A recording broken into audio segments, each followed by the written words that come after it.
नमस्कार, बहुत बहुत स्वागत आप सभी का ईटीवी स्वदेश में एक नए दिन की शुरुआत करते हैं। कल तो अच्छी खासी गिरावट रही इंडियन मार्केट्स पे भी, लेकिन ग्लोबल संकेत इस वक्त इतने बुरे नहीं आ रहे हैं। इन सबको एक एक करके डिस्कस करेंगे। मेरे साथ मुंबई स्टूडियो से अजय हैं और दिल्ली से हमारे साथ डिम्पी काल रहे हैं। चलिए एक बार पहले 4 बड़े ट्रिगर्स पर नजर डालते हैं जो हमें इस वक्त ग्लोबल मार्केट से संकेत आ रहे हैं, क्योंकि यूएस मार्केट्स में तो आपको कल एक रैली दिखाई दी, शुक्रवार को भी तेज थे बाजार, और कल जिस तरह से फ्यूचर्स भी इंडिकेट कर रहे थे बहुत ज़्यादा गिरावट नहीं थी, लेकिन कल आप यूएस मार्केट्स में तो तेजी की, हम इतना गिरे लेकिन यूएस मार्केट्स तो जियोपॉलिटिकल सिनेरियो पर इतना रिएक्ट नहीं करे। उनके लिए सिनेरियोज अलग है, वहाँ पर फेड के कमेंट आ रहे हैं, रेडालियो के कमेंट्स आ रहे हैं, उनको एनालाइज करेंगे।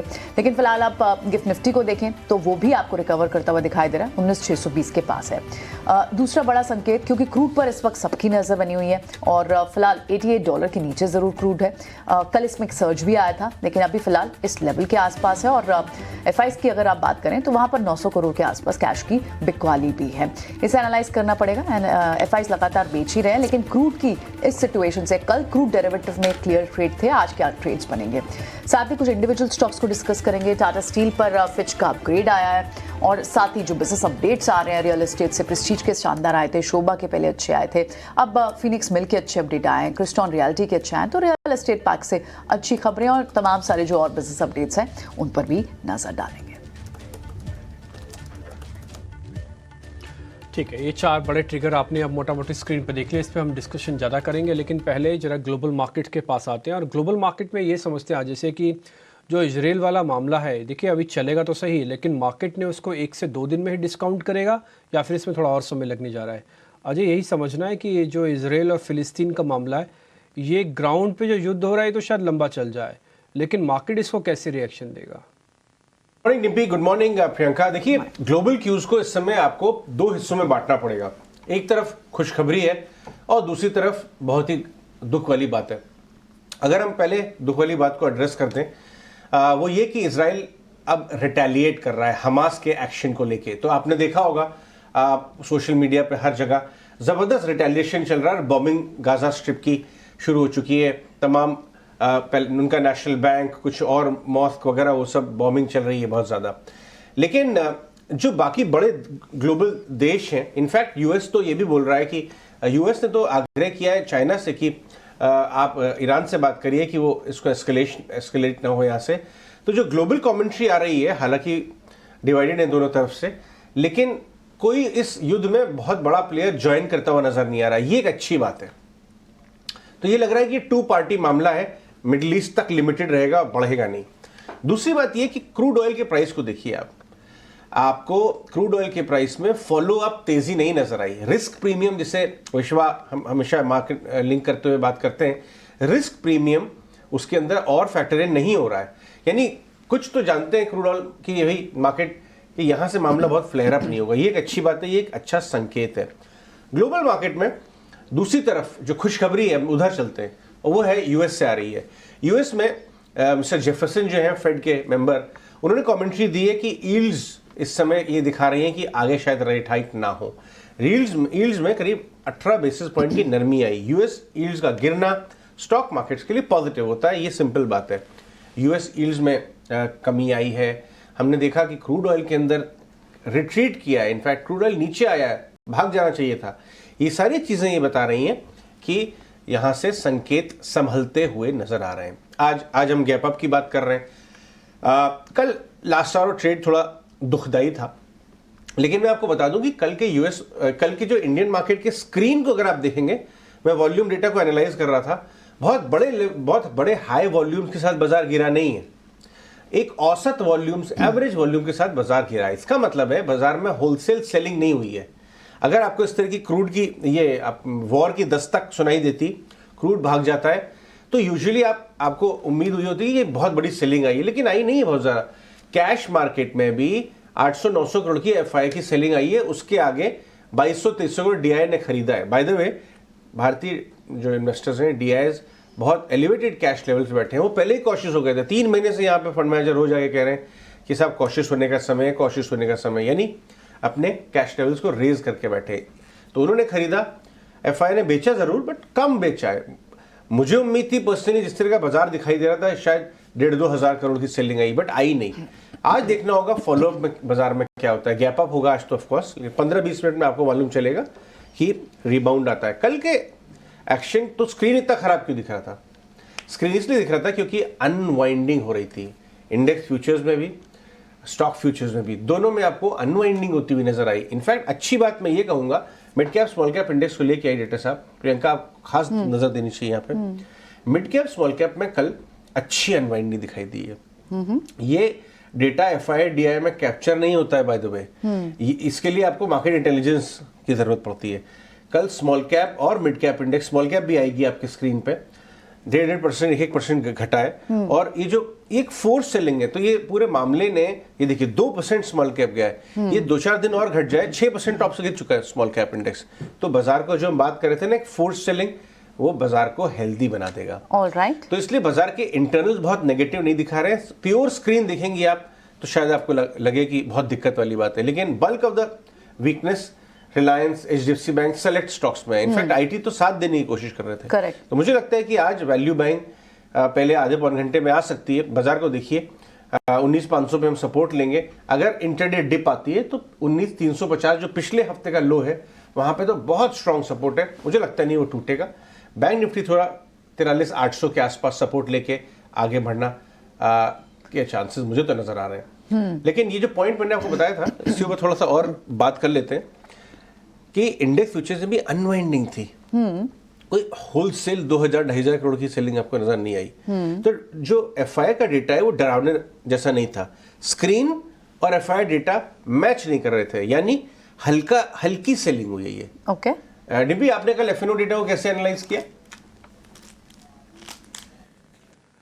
Ajay good morning. देखिए, आप जो भी बात बता रहे हैं उस पर दोनों पॉइंट ही मैं रखने वाला था। अच्छा कि आपने इन दोनों पॉइंट्स को छेड़ा। एक तो पहला पॉइंट ये है कि कल मार्केट के अंदर जो भी शॉर्टिंग हुई है एक रूटीन एक्सरसाइज जैसा है।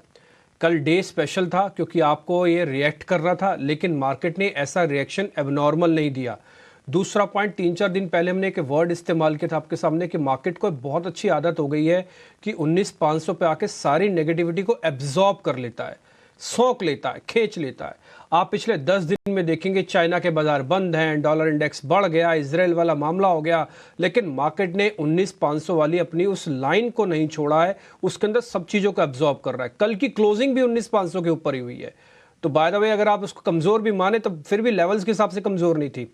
दूसरा पॉइंट जो भी आप बता रहे हैं वो मैं बता रहा हूं कि 2.5% के ही सिर्फ ओपन इंटरेस्ट के साथ एडिशन हुआ, यानी कि कल हल्की सी शॉर्टिंग हुई है। पहले थोड़ी अनवाइंडिंग हुई थी, लेकिन बाद में जो सेकंड राउंड था वो शॉर्ट्स का था, तो उसमें थोड़ा बहुत शॉर्ट करके गए हैं, फिर ये समझ के गए हैं लोग कि भी ठीक है पहले थोड़ा सेटल हो जाए उसके बाद देखेंगे। अच्छी बात यह है कि मार्केट्स के अंदर अभी भी थोड़ा बहुत प्रीमियम दिख रहा है। दूसरी अच्छी बात यह है कि churning of the sector visible था। कल आपको IT अच्छे से दिख रहा होगा और IT ने इंडाइसिस की काफ़ी हेल्प की है। तो निफ्टी के अंदर 2 लाख शेयरों का अभी भी ओपन इंटरेस्ट खड़ा हुआ है। FIs की जो लॉन्ग पोजीशन है 26% है। वैसे मैं आपकी जानकारी के बता दूं, FIs की लॉन्ग पोजीशन कल 0.025% से और बढ़ी है, घटी नहीं है, क्योंकि कैश मार्केट में वो बेचते हैं। लेकिन अगर आप फ्यूचर्स के आंकड़े चेक करेंगे, ऑप्शंस के 10,000 करोड़ को छोड़कर उन्होंने ज़्यादातर सेगमेंट्स में बाय किया है। वो स्टॉक्स के फ्यूचर भी थे, वो इंडेक्स के फ्यूचर्स भी थे, तो इसलिए टिपिकली लॉन्ग होल्डिंग उनकी उतनी है। अच्छी चीज़ क्या हो रही है FIs के साथ, वो और माल बेच नहीं रहे हैं, खरीद नहीं रहे, वो बात अलग है, बट वो बेच नहीं रहे, इसलिए मार्केट आपको सपोर्ट देता हुआ दिख रहा है। फील गुड आपको तब होगा जब एक बार FIs खरीदने पर भी आ जाएगा। फिलहाल आपकी सपोर्ट पे आपकी स्क्रीन पे चल रहे हैं 19,500, 350 सपोर्ट है, रेजिस्टेंस पे 700-800 रहेगा। ये पूरा हफ्ता आप 700-800 के रेंज को पार नहीं कर पाएंगे जल्दी, थोड़ा मुश्किल है। हाँ, कोई वैसी खबर आ जाए तो एक अलग बात है, लेकिन इसी डाटा के बेसिस पर अभी थोड़ा मुश्किल लगता है। तो 500-800 आप मोटा मोटी बैंक निफ्टी का मान के चलिए आप।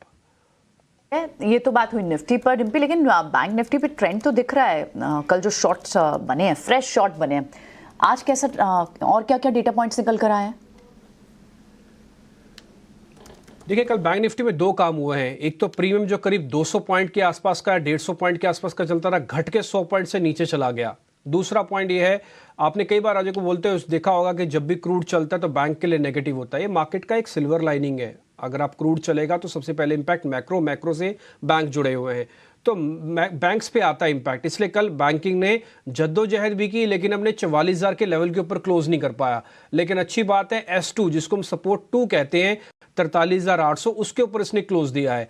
2.5% का ओपन इंटरेस्ट एडिशन इसके अंदर भी हुआ है। इसका मतलब है कि कल हल्की फुल्की शॉर्टिंग यहाँ पर भी हुई है, नहीं तो अमूमन ये 5% के ऊपर के आंकड़े होते हैं जो मैं आपको 2.5% के आसपास का बता रहा हूँ। बैंक निफ्टी को थोड़ी मेहनत करनी पड़ेगी ज़्यादा निफ्टी के मुकाबले, और कल थोड़ा आईटी भी चल रहा था इसलिए निफ्टी ज़्यादा हील हो गया बजाय बैंक निफ्टी के। इसलिए आज बैंक निफ्टी को पहले एक दिन आप दे दीजिएगा, मतलब पूरा दिन भी देना चाहे ना तो दीजिएगा, आप इसमें ज़रा वो उसके साथ लड़िए नहीं। वो इसलिए क्योंकि पहले बैंक निफ्टी को 44,000 लाना होगा, टिकाना होगा, क्लोजिंग बेसिस पर दिखाना होगा, फिर ये आपको थोड़ी बहुत शॉर्ट कवरिंग करके दिखाएगा। लेकिन निफ्टी में क्योंकि कल की क्लोजिंग अच्छी हुई है लेवल के हिसाब से, इसलिए पहले शॉर्ट कवरिंग वहाँ पर आएगी। और आज मेरे को लगता है कि सेकेंड डे भी आज आईटी काउंटर्स प्ले करेंगे, इसलिए थोड़ा बैंक पीछे रहेंगे। लेकिन बैंक ने भी अच्छा काम किया अपने S2 को बचा के। ये सपोर्ट और रेजिस्टेंस हमने आपकी स्क्रीन पे लिखे हुए हैं, आप इसको अच्छे से नोटिस कीजिएगा। 43,800, फिर 44,000, 44,000 के ऊपर जैसे हम आएंगे 44,300, 500 के रेजिस्टेंसेज हैं जो आपकी स्क्रीन पर आपको दिख रहे होंगे, तो आप इस पर एक बार नोटिस कर सकते हैं। ठीक है, चलिए ये तो इंडेक्स पे ट्रेड हुआ। आप 2 स्टॉक्स बताएं जहां पर आज व्यूअर्स नजर रखें। देखिए डायग्नोस्टिक वाले शेयर्स चल रहे हैं। आप रीजनिंग ये दी जा सकती है, कल हमने विजय चोपड़ा जी से पूछा था कि ऐसा क्यों हो रहा है, तो उन्होंने कहा कि जो सीजनल बीमारियां हैं वो चल रही हैं, डेंगू, फ्लू वगैरह वगैरह जो भी, तो उसकी वजह से है। लेकिन मेरे को थोड़ा इससे आगे की चीज़ लगती है, मेरे को लगता है थोड़ा इंस्टीट्यूशनल बाय इसको बाय कर रहे हैं, क्योंकि वॉल्यूम और जो पैटर्न्स बन रहे हैं ये सिर्फ फ्लू और वायरल और डेंगू से नहीं हो सकता। तो आप इन सभी डायग्नोस्टिक वाले शेयर्स पे थोड़ा ध्यान रखिएगा, खासकर डॉक्टर लाल पैथलैब, जिसका एक हमने अच्छा खासा फॉल होने के बाद एक स्टेबल ग्रोथ यानी कि एक बेस बनता हुआ देख लिया है। अब ये 200 दिनों के एवरेज के ऊपर आके ट्रेड कर रहा है। ये कुछ दिन पहले मैंने आपको पहले भी नोटिस कराया था और उस दिन से भी एक थोड़ा सा और चल चुका है। हमें लग रहा है कि रेजिस्टेंस पार करेगा फिर चलेगा। कल इसने जो सपोर्ट लिया वो सेम पॉइंट पे लिया जहां हम एक्सपेक्टेड था कि वहां से सपोर्ट लेगा, तो इसलिए डॉक्टर लाल पैथलैब पे ध्यान रखिएगा। सेक्टर बजिंग है, फ्रेश बाइंग हमको फ्यूचर्स के अंदर आती हुई दिखी है। और मैं इस समय कोई भी एग्रेसिव शेयर इसलिए नहीं आपके सामने रखूंगा क्योंकि जब तक मेरे लिए 19,800 पार नहीं होगा, मेरे को लगता है कि मार्केट इस सैलोन राइज होता रहेगा, भले रीजनिंग कुछ भी बनता रहे, लेकिन ये डिप बहुत ज़्यादा भी नहीं होगा। इसलिए 500-800 की रेंज में आप डिफेंसिव शेयर को ही पकड़ के काम कीजिए। दूसरा शेयर है TCS।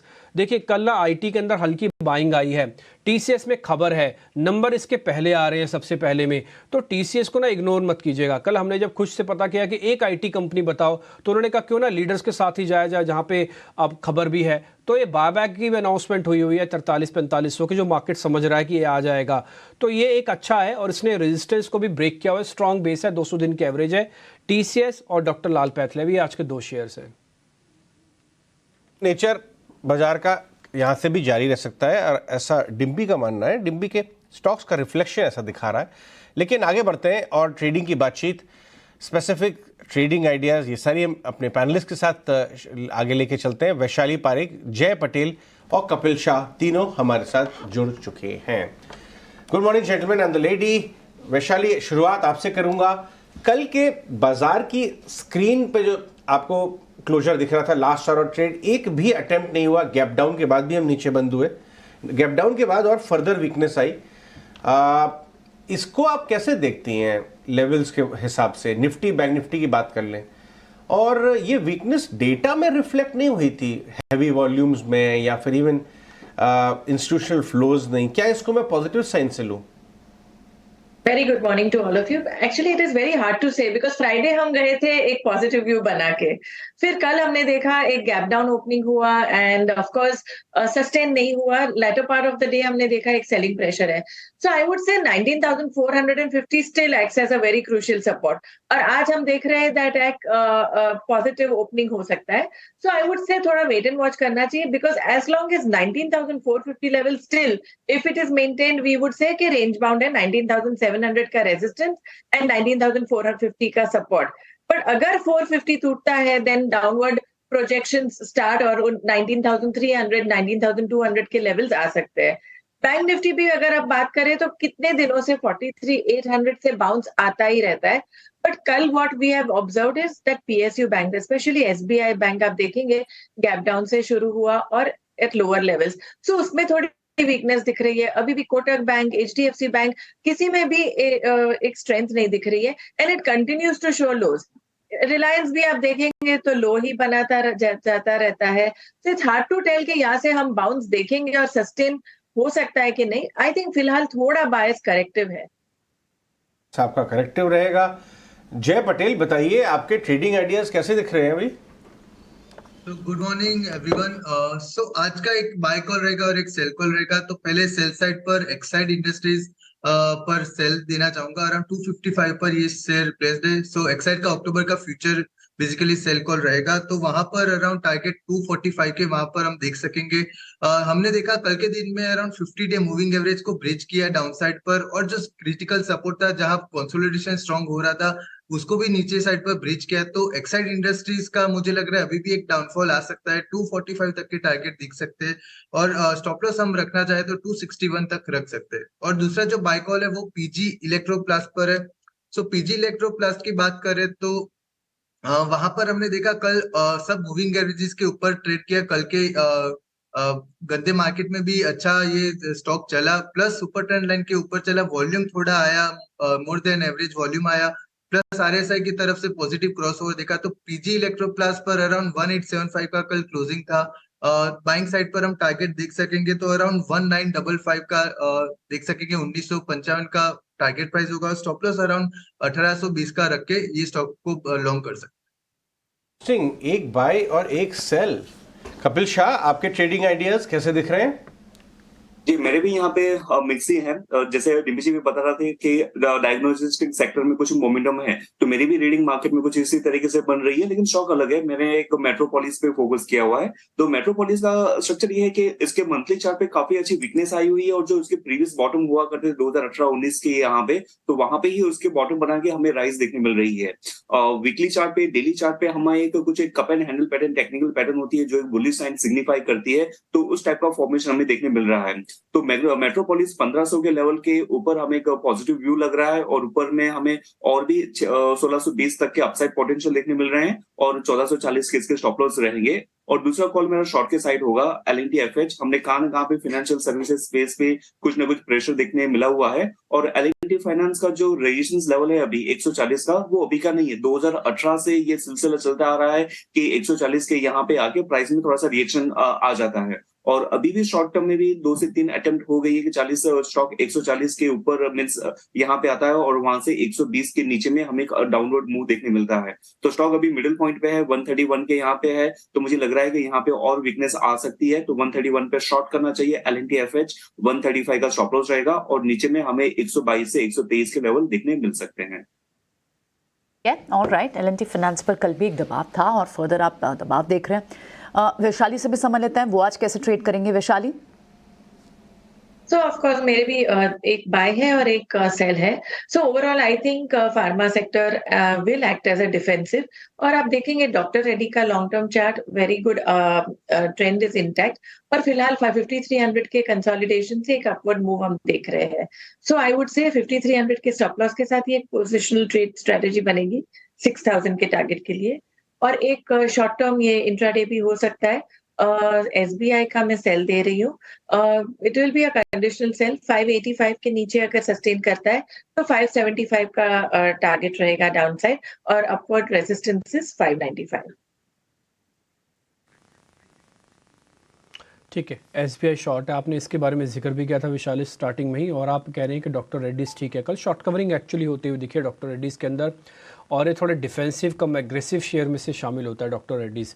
और आप 6000 तक का नया टारगेट भी दे रहे हैं। टारगेट बहुत बड़ा है और स्टॉप लॉस छोटा है, तो रिस्क रिवॉर्ड काफ़ी अच्छा है विशाली की इस कॉल के अंदर। खैर, ज़्यादातर एनालिस्ट ने यही किया है कि बाय माइनस ये दोनों इस तरह के शेयर्स दिए हैं। आगे बढ़ते हैं खबरों की तरफ, और शरद मेरे साथ जुड़ चुके हैं, उनसे जरूर जानते हैं आज के सेंस यानी कि stocks in news. Sharad, good morning, बताएं। Good morning Dimpy. सबसे पहले जो है हम लोग जो है शेयर होल्डिंग पैटर्न चेंजेस जो सितंबर क्वार्टर में आए हैं वो दिखाना चाहते हैं, और इंपॉर्टेंटली जो मिड कैप स्मॉल कैप होते हैं वहाँ पे मूवमेंट स्पेशली मार्की इन्वेस्टर्स का वो एक जो है इंपॉर्टेंट चीज़ होता है ट्रैक करने के लिए। प्रकाश इंडस्ट्रीज़ में 2 बड़े नए नाम के नए एंट्री आए हैं, यानी कि 1% से ज़्यादा का उनका जो है शेयर होल्डिंग पैटर्न पे डिक्लेयर किया गया है नाम। मुकुल अग्रवाल का 1.4 स्टेक है, स्टेक है, और डॉली खन्ना का 1% स्टेक है। प्रेसिजन कैमशाफ्ट के बारे में बात करें तो यहाँ पे अजय उपाध्याय ने जो है 10 बेसिस पॉइंट से अपना स्टेक बढ़ा के 2% पे कर दिया है। जेंसॉल इंजीनियरिंग की बात करें तो यहाँ पे नई एंट्री आई है, यहाँ पे इन्वेस्टर मुकुल अग्रवाल का 1.64% स्टेक देखने मिला है। पिरामिड टेक्नोप्लास्ट में कार्नेलियन फंड ने अपनी जो इंक्रीज़ है, अपनी जो कह सकते हैं होल्डिंग, वो 70 बेसिस पॉइंट से बढ़ाई है, लगभग 2.75% स्टेक है।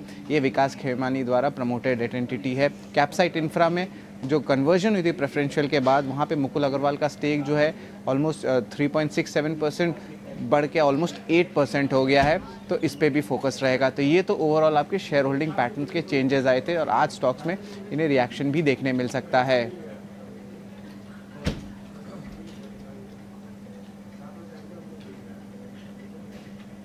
ये तो आपने अच्छा रिफ्लेक्ट किया कि कहाँ चेंजेस हुए हैं। कुछ और खबरें भी होंगी जहां पर आज कुछ और स्टॉक्स भी होंगे जिन पर खबरों के दम पे एक्शन होगा, वो भी बताएं शरद।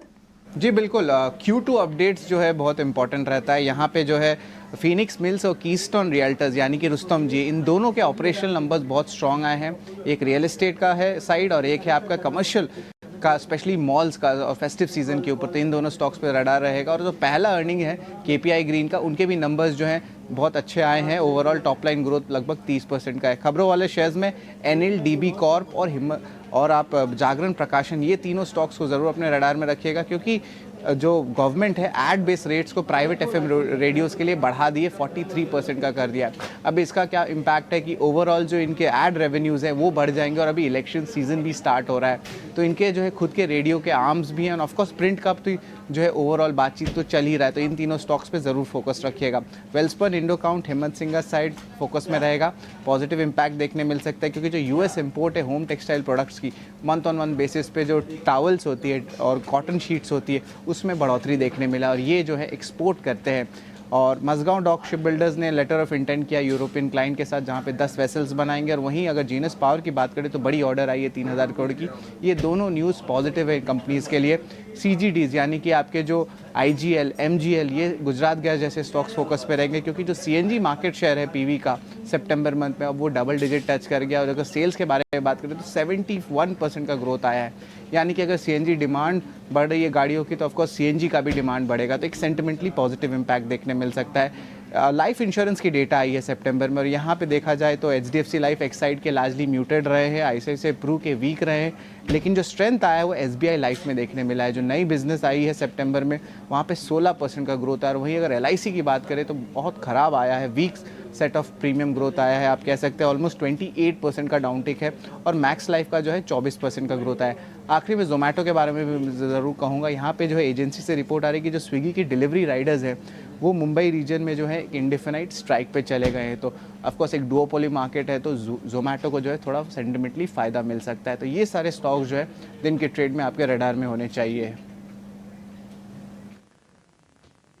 ठीक है शरद, बहुत शुक्रिया, थैंक यू वेरी मच ये सारे स्टॉक्स को एक साथ कंपाइल करके रखने के लिए। और आज इन सभी स्टॉक्स पे एक्शन रह सकता है, इसलिए हमने सारे स्टॉक्स न्यूज़ आपके सामने रखे। वमाक्षी से जल्दी से ब्रोकरिंग हाउसेस की रिपोर्ट समझ लेते हैं, फिर सुमित मूलचंदानी भी है, उनके ट्रेडिंग कॉल्स भी आपका इंतजार कर रही है। वमाक्षी, पहले आप बताएं ब्रोकिंग हाउसेस की रिपोर्ट्स। जी बिल्कुल, शुरुआत करते हैं हम लाइफ इंश्योरेंस कंपनीज के साथ। मॉर्गन स्टैनली का कहना है कि सितंबर में अगस्त के मुकाबले मॉडरेशन ज़रूर नज़र आया था, मगर ये लार्जली एक्सपेक्टेड था। SBI लाइफ और HDFC लाइफ ने प्राइवेट सेक्टर को आउटपेस किया है for the third month in a row. SBI life का बेहतर प्रदर्शन रहा है एस्टिमेटेड इंडिविजुअल और टोटल APE पार्ट में। HDFC लाइफ का प्रदर्शन इंडिविजुअल APE में बेहतर रहा है, मगर ICICI प्रूडेंशियल लाइफ ने लैग किया है दोनों ही सेगमेंट्स में। इसके अलावा अगर हम देखें फार्मा सेक्टर भी फोकस में रहेगा। मैक्वारी का कहना है कि ड्रग शॉर्टेजेस नजर आई है US में जो बढ़ रही है। हाई इंटरेस्ट रेट्स के चलते जेनरिक मैन्युफैक्चरर्स के लिए हेडविंड्स नजर आ रही है। कंपटीशन भी स्लाइटली रिड्यूस हुआ है पहली बार के लिए इन द पास्ट डेकेड। और इनफैक्ट कंपनीज जिनके पास मीनिंगफुल US जेनरिक एक्सपोजर है, करंट डिसरप्शन से उनको फ़ायदा हो सकता है। तो उनका पैकिंग ऑर्डर है सन फार्मा, डॉक्टर रेड्डीज, औरोबिंदो फार्मा, सिप्ला और लुपिन। उन्होंने आउट परफॉर्म की राय को बरकरार रखा है। औरोबिंदो फार्मा, लुपिन, एल्केम, सिप्ला, सन फार्मा और डॉक्टर रेड्डीज पर। अंडर परफॉर्म की राय आ रही है उनकी तरफ से जाइडस लाइफ साइंसेज पर और इप्का लैब्स पर इनकी तरफ से न्यूट्रल की राय है। आखिर में हम फोकस करेंगे रिलायंस इंडस्ट्रीज पर। मॉर्गन स्टैनली का कहना है कि अर्निंग्स डिलीवरी और फ्लैटनिंग नेट डेट के चलते अपकमिंग अर्निंग्स को अच्छा सपोर्ट मिल सकता है। इनफैक्ट वो एक्सपेक्ट कर रहे हैं कि जो अर्निंग्स आने वाले हैं वो करीब 25% ईयर ऑन ईयर और 6% क्वार्टर ऑन क्वार्टर बढ़ सकते हैं। In fact 2/3 of this growth largely energy vertical से आ सकती है, followed by retail. So all in all Morgan Stanley ने रिलायंस इंडस्ट्रीज पर अपनी ओवरवेट की राय को तो बरकरार रखा ही, टारगेट प्राइस दिया है 2821 रुपीज़ प्रति शेयर का। ठीक है, ये तो ब्रोकरेज कवरेज हो गया, लेकिन एक नाम के ऊपर बार बार मेरी नज़र जा रही है, Reliance industries. Brokerage pay brokerage आए जा रही है, अपग्रेड्स आए जा रहे हैं हायर लेवल के, लेकिन स्टॉक टस से मस्त नहीं हो रहा है। वैशाली, रिलायंस इंडस्ट्रीज 2300 के नीचे आ गया, ओवरसोल्ड है, बाय जोन में आ गया, लेकिन स्टॉक चल नहीं रहा है। आपने इसका डेटा देखा, लेवल्स, वॉल्यूम डेटा, एफएनओ में क्या हो रहा है इसमें? तो आई वुड से एक्चुअली ये स्टॉक जैसे हम देख रहे हैं 2290 एक क्रूशियल सपोर्ट बन रहा है। अगर ये सपोर्ट टूटता है then I think there is a further downslide coming to 2150। सो फिलहाल जरूर ओवरसोल्ड में है एवरीथिंग, बट जो कल की कैंडल बनी है और जैसे मार्केट में ये व्यू बन रहा है, आई थिंक अगर मार्केट में प्रॉफिट बुकिंग फर्दर आया तो ये 2150 की तरफ भी जा सकता है। ठीक है, एक ये तो रिलायंस है, लेकिन एक छोटा स्टॉक है, वो है जीनिस पावर। आपको याद होगा हाल ही में जीनिस पावर में कि मैं स्मार्ट मीटर के कारोबार में सिंगापुर गवर्नमेंट ने भी बड़ा स्टेक लिया है। इनफैक्ट ये पूरा स्मार्ट मीटर का हिस्सा जो है आपको अपने रेडार पे रखना चाहिए, बहुत सारी कंपनी इससे बेनिफिट हो रही हैं। लेकिन एक नया ऑर्डर 3100 करोड़ का स्मार्ट मीटर का इसको और मिला है, आज एक्शन रह सकता है। चार्ट्स क्या बताते हैं कपिल? जरा जीनिस पावर के चार्ट्स देख के बताएं। जी, जीनियस पावर का जिस हिसाब से मैं चार्ट देखता हूँ तो बेसिकली मेरा एक टेक्निकल वे में जो मैं इन्वेस्टमेंट के पोजिशनल सेटअप देखता हूँ तो वो क्राइटेरिया इसको फुलफिल करता है कि कोई स्टॉक ने काफी लंबे टाइम तक एक कंसोलिडेशन पैच बनाया होता है और उसके बाद में जब भी ब्रेकआउट आता है तो उसके ब्रेकआउट की सस्टेनेबिलिटी काफी ज्यादा होती है। इस स्टॉक की हम हिस्ट्री देखते हैं तो 2008 पे ये स्टॉक 89 का हुआ करता था और 89 का जो फ्रेश ब्रेकआउट हमने अभी देखा हुआ है वो कहां न कहां में 2023 में आया हुआ है। तो आपका इसने 15 साल का एक बेस बनाया हुआ है। 15 साल के बेस के बाद में आपका एक और लिटरली एक रॉकेट लॉन्च हो गया है कि 89 का स्टॉक में पिछले 3 से 4 महीनों में ही 90 का स्टॉक 260 के यहाँ पे आ गया है। नो डाउट रिसेंट टाइम पे थोड़ा सा एक्सचेंज स्टॉक है, लेकिन ओवरऑल स्ट्रक्चर उसका बैकिंग काफी मजबूत है क्योंकि 15 साल का ब्रेकआउट इसमें आया हुआ है। शॉर्ट टर्म के नजरिए से भी मैं देखता हूँ तो पिछले कुछ दिनों से थोड़ा सा हल्का माहौल बना हुआ है, थोड़ा सा नीचे में रिट्रेस किया हुआ है, लेकिन ऐसे में क्या होता है कि जब भी आपका स्टॉक थोड़ा सा रिट्रेस करता है तो शॉर्ट टर्म मूविंग एवरेज को वो फिर से पकड़ लेता है, एक काइंड ऑफ थोड़ा सा मीन रिवर्जन होता है। और आज की एक डेवलपमेंट भी है कि उनको एक बड़ा ऑर्डर भी मिला हुआ है, तो मुझे लग रहा है कि स्ट्रक्चर उसका अच्छा है और टेलविंड तो ऑलरेडी है ही, मूविंग एवरेज के सपोर्ट लेवल पे है, न्यूज की फ्लो आ रहा है, तो स्टॉक में एक अच्छा सा मूव आज हम देखने मिल सकते हैं। इसका स्टॉप लॉस कहां ना कहां पे जो दो दिन का लो बना था 240 245 के यहाँ पे, तो इसका स्टॉप लॉस वहां पे मेंटेन कर सकते हैं और इमीडिएटली अपसाइड मोमेंटम इसकी जो ऑल टाइम हाई थी 288, तो वहां पे उसका मूव आ सकता है। तो ब्रॉडर स्ट्रक्चर काफी अच्छा है अभी भी। ठीक है, ब्रॉडर स्ट्रक्चर अब भी अच्छा है। जुलाई से लगातार 100 रुपए से चलता हुआ 250 के ऊपर हो गया, लेकिन अब भी आप यहाँ पर मौके ढूंढ सकते हैं। ठीक है, सुमित मूलचंदानी भी हमारे साथ पैनल पर जुड़े हैं, आइए उनसे भी बात करते हैं। मॉर्निंग सुमित, आपके ट्रेड्स क्या होंगे आज के? हाय, गुड मॉर्निंग टू ऑल। तो यहाँ पे डिलीवरी बेस्ड बाइंग प्योरली ध्यान रखेंगे। जो स्टॉक्स अभी भी अच्छा मूवमेंट दिखा रहे हैं और स्टेबिलिटी दिखा रहे हैं या फिर अपना एक न्यू हाई की तरफ जा रहे हैं, तो मेरा फोकस वहीं पे रहेगा। दो स्टॉक्स हैं और दोनों का नजरिया जो रहेगा वो 3 से 6 महीने का रहेगा। तो पहला स्टॉक है यहाँ पे टीवीएस श्री चक्र। देखिए यहाँ पे काफी बड़ा कंसोलिडेशन था 3300 और 3000 के बीच में, जो आप देखिए पिछले 4 से 5 सेशन से कंटिन्यू एक अपसाइड बना रहा है और न्यू हाइस की तरफ जा रहा है। कल भी स्टॉक 2% की तेजी के साथ यहाँ पे बंद हुआ था और अपना जो प्रीवियस हाई है 3680 का वो अभी क्रॉस करने की तैयारी है। तो यहाँ पे आप ध्यान रखिए और डिप्स को यूटिलाइज कीजिए। एक छोटा सा सजेशन ये रहेगा कि एक साथ ही आप अपना पूरा कैपिटल इन्वेस्ट ना करें, so better to utilise the dips also. तो यहाँ पे आप 3190 का एक स्टॉप लॉस मेंटेन कीजिए और टारगेट रखिए 4210 एंड 4465। जो दूसरा स्टॉक है वो है प्रूडेंट कॉर्प। प्रूडेंट कॉर्प आप देखिए न्यू हाई की तरफ जा रहा है और स्टॉक ने पिछले 3 दिन से काफी अच्छी तेजी दिखाई है, करीबन 15% का मूवमेंट आया हुआ है।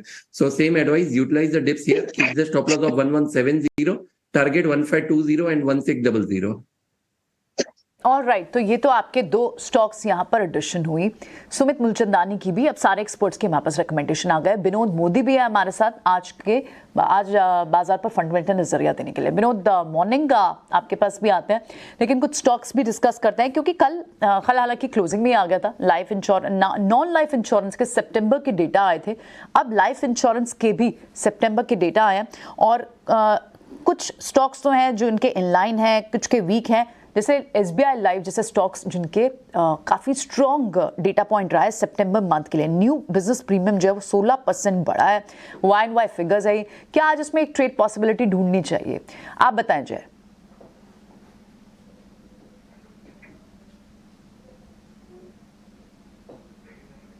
जय, SBI लाइफ पर एक बार चार्ट चेक करके बताएं। हाँ जी। सो SBI लाइफ की बात करें तो वो अराउंड अभी कल के दिन में हमने देखा था डोजी टाइप ऑफ कैंडल बनाया हुआ है, अराउंड 100 डे मूविंग एवरेज के वहां पर है। ऑल्सो इंट्राडे चार्ट पर हम देखे अराउंड 15 मिनट्स की कैंडल पर, तो थोड़ा कल के दिन में प्राइवेट चार्ट के ऊपर चल रहा है। सो अभी थोड़ा बुलिशनेस डेफिनेटली लग रहा है, बट इसमें वॉल्यूम के ऊपर अराउंड 1290 के ऊपर काफी एक अच्छा मूव दे सकता है। सो अभी के लिए वेट करूंगा 1290, थोड़ा 15-20 मिनट तक अगर सस्टेन रहा तो मुझे लग रहा है अपमूव वापस से आ सकता है ये स्टॉक पर। तो ओवरऑल 5-6 पॉइंट का मूव वेट करना पड़ेगा, उसके बाद हम फ्रेश मूव ले सकते हैं, क्योंकि वहां कंजेशन ज्यादा आ रहा है। अराउंड हम देखें तो 1290 टू 1300 थोड़ा कंजेशन मूविंग एवरेजेस का ज्यादा आ रहा है, तो वो लेवल पार करने के बाद फ्रेश खरीदारी करने में अच्छा लगेगा। ठीक है, एक शेयर पता करते हैं, प्रकाश इंडस्ट्रीज। जरा कपिल आप इसको चेक करना, प्रकाश इंडस्ट्रीज को। खबर यह है कि डॉली खन्ना और मुकुल अग्रवाल दोनों ने करीब 1% से ऊपर का स्टेक इस कंपनी में लिया है। 146 रुपये का शेयर है, जरा चेक करके बताइए। जी, प्रकाश इंडस्ट्रीज में देख रहा हूँ कि काफी टाइम से कंसोलिडेशन पैच में ही चल रहा है। 2007 से लेके अभी तक की जो उसमें ब्रॉडर रेंज बनी थी, तो रेंज के बीचों बीच में ही है। लेकिन जो मैं इसके इंटरमीडिएट टाइम फ्रेम लेता हूँ, weekly time frame kind of thing, तो एक अच्छा सा ब्रेकआउट उसने दिया हुआ है। कुछ एक टाइम की एक मूविंग एवरेज थी, तो उसके ऊपर भी स्टॉक काफी अच्छे से सस्टेन कर रहा है। स्टॉक अच्छे मूव में तो है, लेकिन इसके जो इमीडिएट रेजिस्टेंस लेवल है उसके पार में भी वो आ रहा है, कि जो उसके पहले भी जो हमने थोड़ा सा एक सेलिंग प्रेशर देखने मिला था 155 के यहाँ पे, तो वहां पे आ रहा है। तो थोड़ा सा स्टीम अभी भी बचा है, क्योंकि ये स्टॉक ऊपर गया है तो धीरे धीरे ऊपर गया। It is not like 60 degree या फिर कि मींस काफी तिरछा नहीं गया है, मींस 45 डिग्री में स्लोली स्टेडली गया है। तो 146 पे भी चल रहा है, मूविंग एवरेज को के सपोर्ट लेवल के अभी है। तो मुझे लग रहा है कि अभी भी इसमें शॉर्ट टर्म में थोड़ा सा अपसाइड पोटेंशियल हो सकता है। नेक्स्ट बेस अपसाइड पोटेंशियल उसका 155 तक रह सकता है। एक शेयर में को जरा और पता करना हुआ है, फिनिक्स मिल्स। इसके जो नंबर आए हैं Q2 के अपडेट्स जो हैं वो काफ़ी अच्छे हैं। 20% रिटेल कंजम्पशन इनका बढ़ा है, और साथ ही ये भी कह रहे हैं कि हमारी ऑक्यूपेंसी और जो मॉल्स के अंदर जो लोग आने वाले हैं वो काफ़ी तेज़ी से बढ़ रहे हैं। सामने आपको पता है फेस्टिवल सीज़न भी है। एक बार सुमित जरा आप चेक करेंगे फिनिक्स मिल्स को। देखिए, स्टॉक ने अपना एक अब रेजिस्टेंस बनाया हुआ है करीबन 1890 के लेवल्स पे। आप देखिए मल्टीपल टॉप्स बने हुए और वहीं से रिजेक्शन मिल रहा है।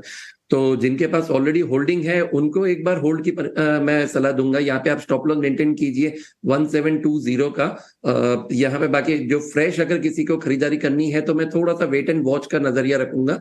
1800 जैसे ये 1880 का जो लेवल अभी हम बोल रहे थे, तो जब तक वो क्रॉस नहीं कर रहा लगता नहीं है कि एक फ्रेश मूवमेंट आएगा। सो वेट का स्ट्रेटेजी रहेगा, होल्ड रखिए। लेकिन जिनके पास है यहाँ पे आप स्टॉप लॉस, जैसे ही मैंने बात की, अगर अपसाइड का मूवमेंट यहाँ पे स्टार्ट हो रहा है तो next level can be 2010।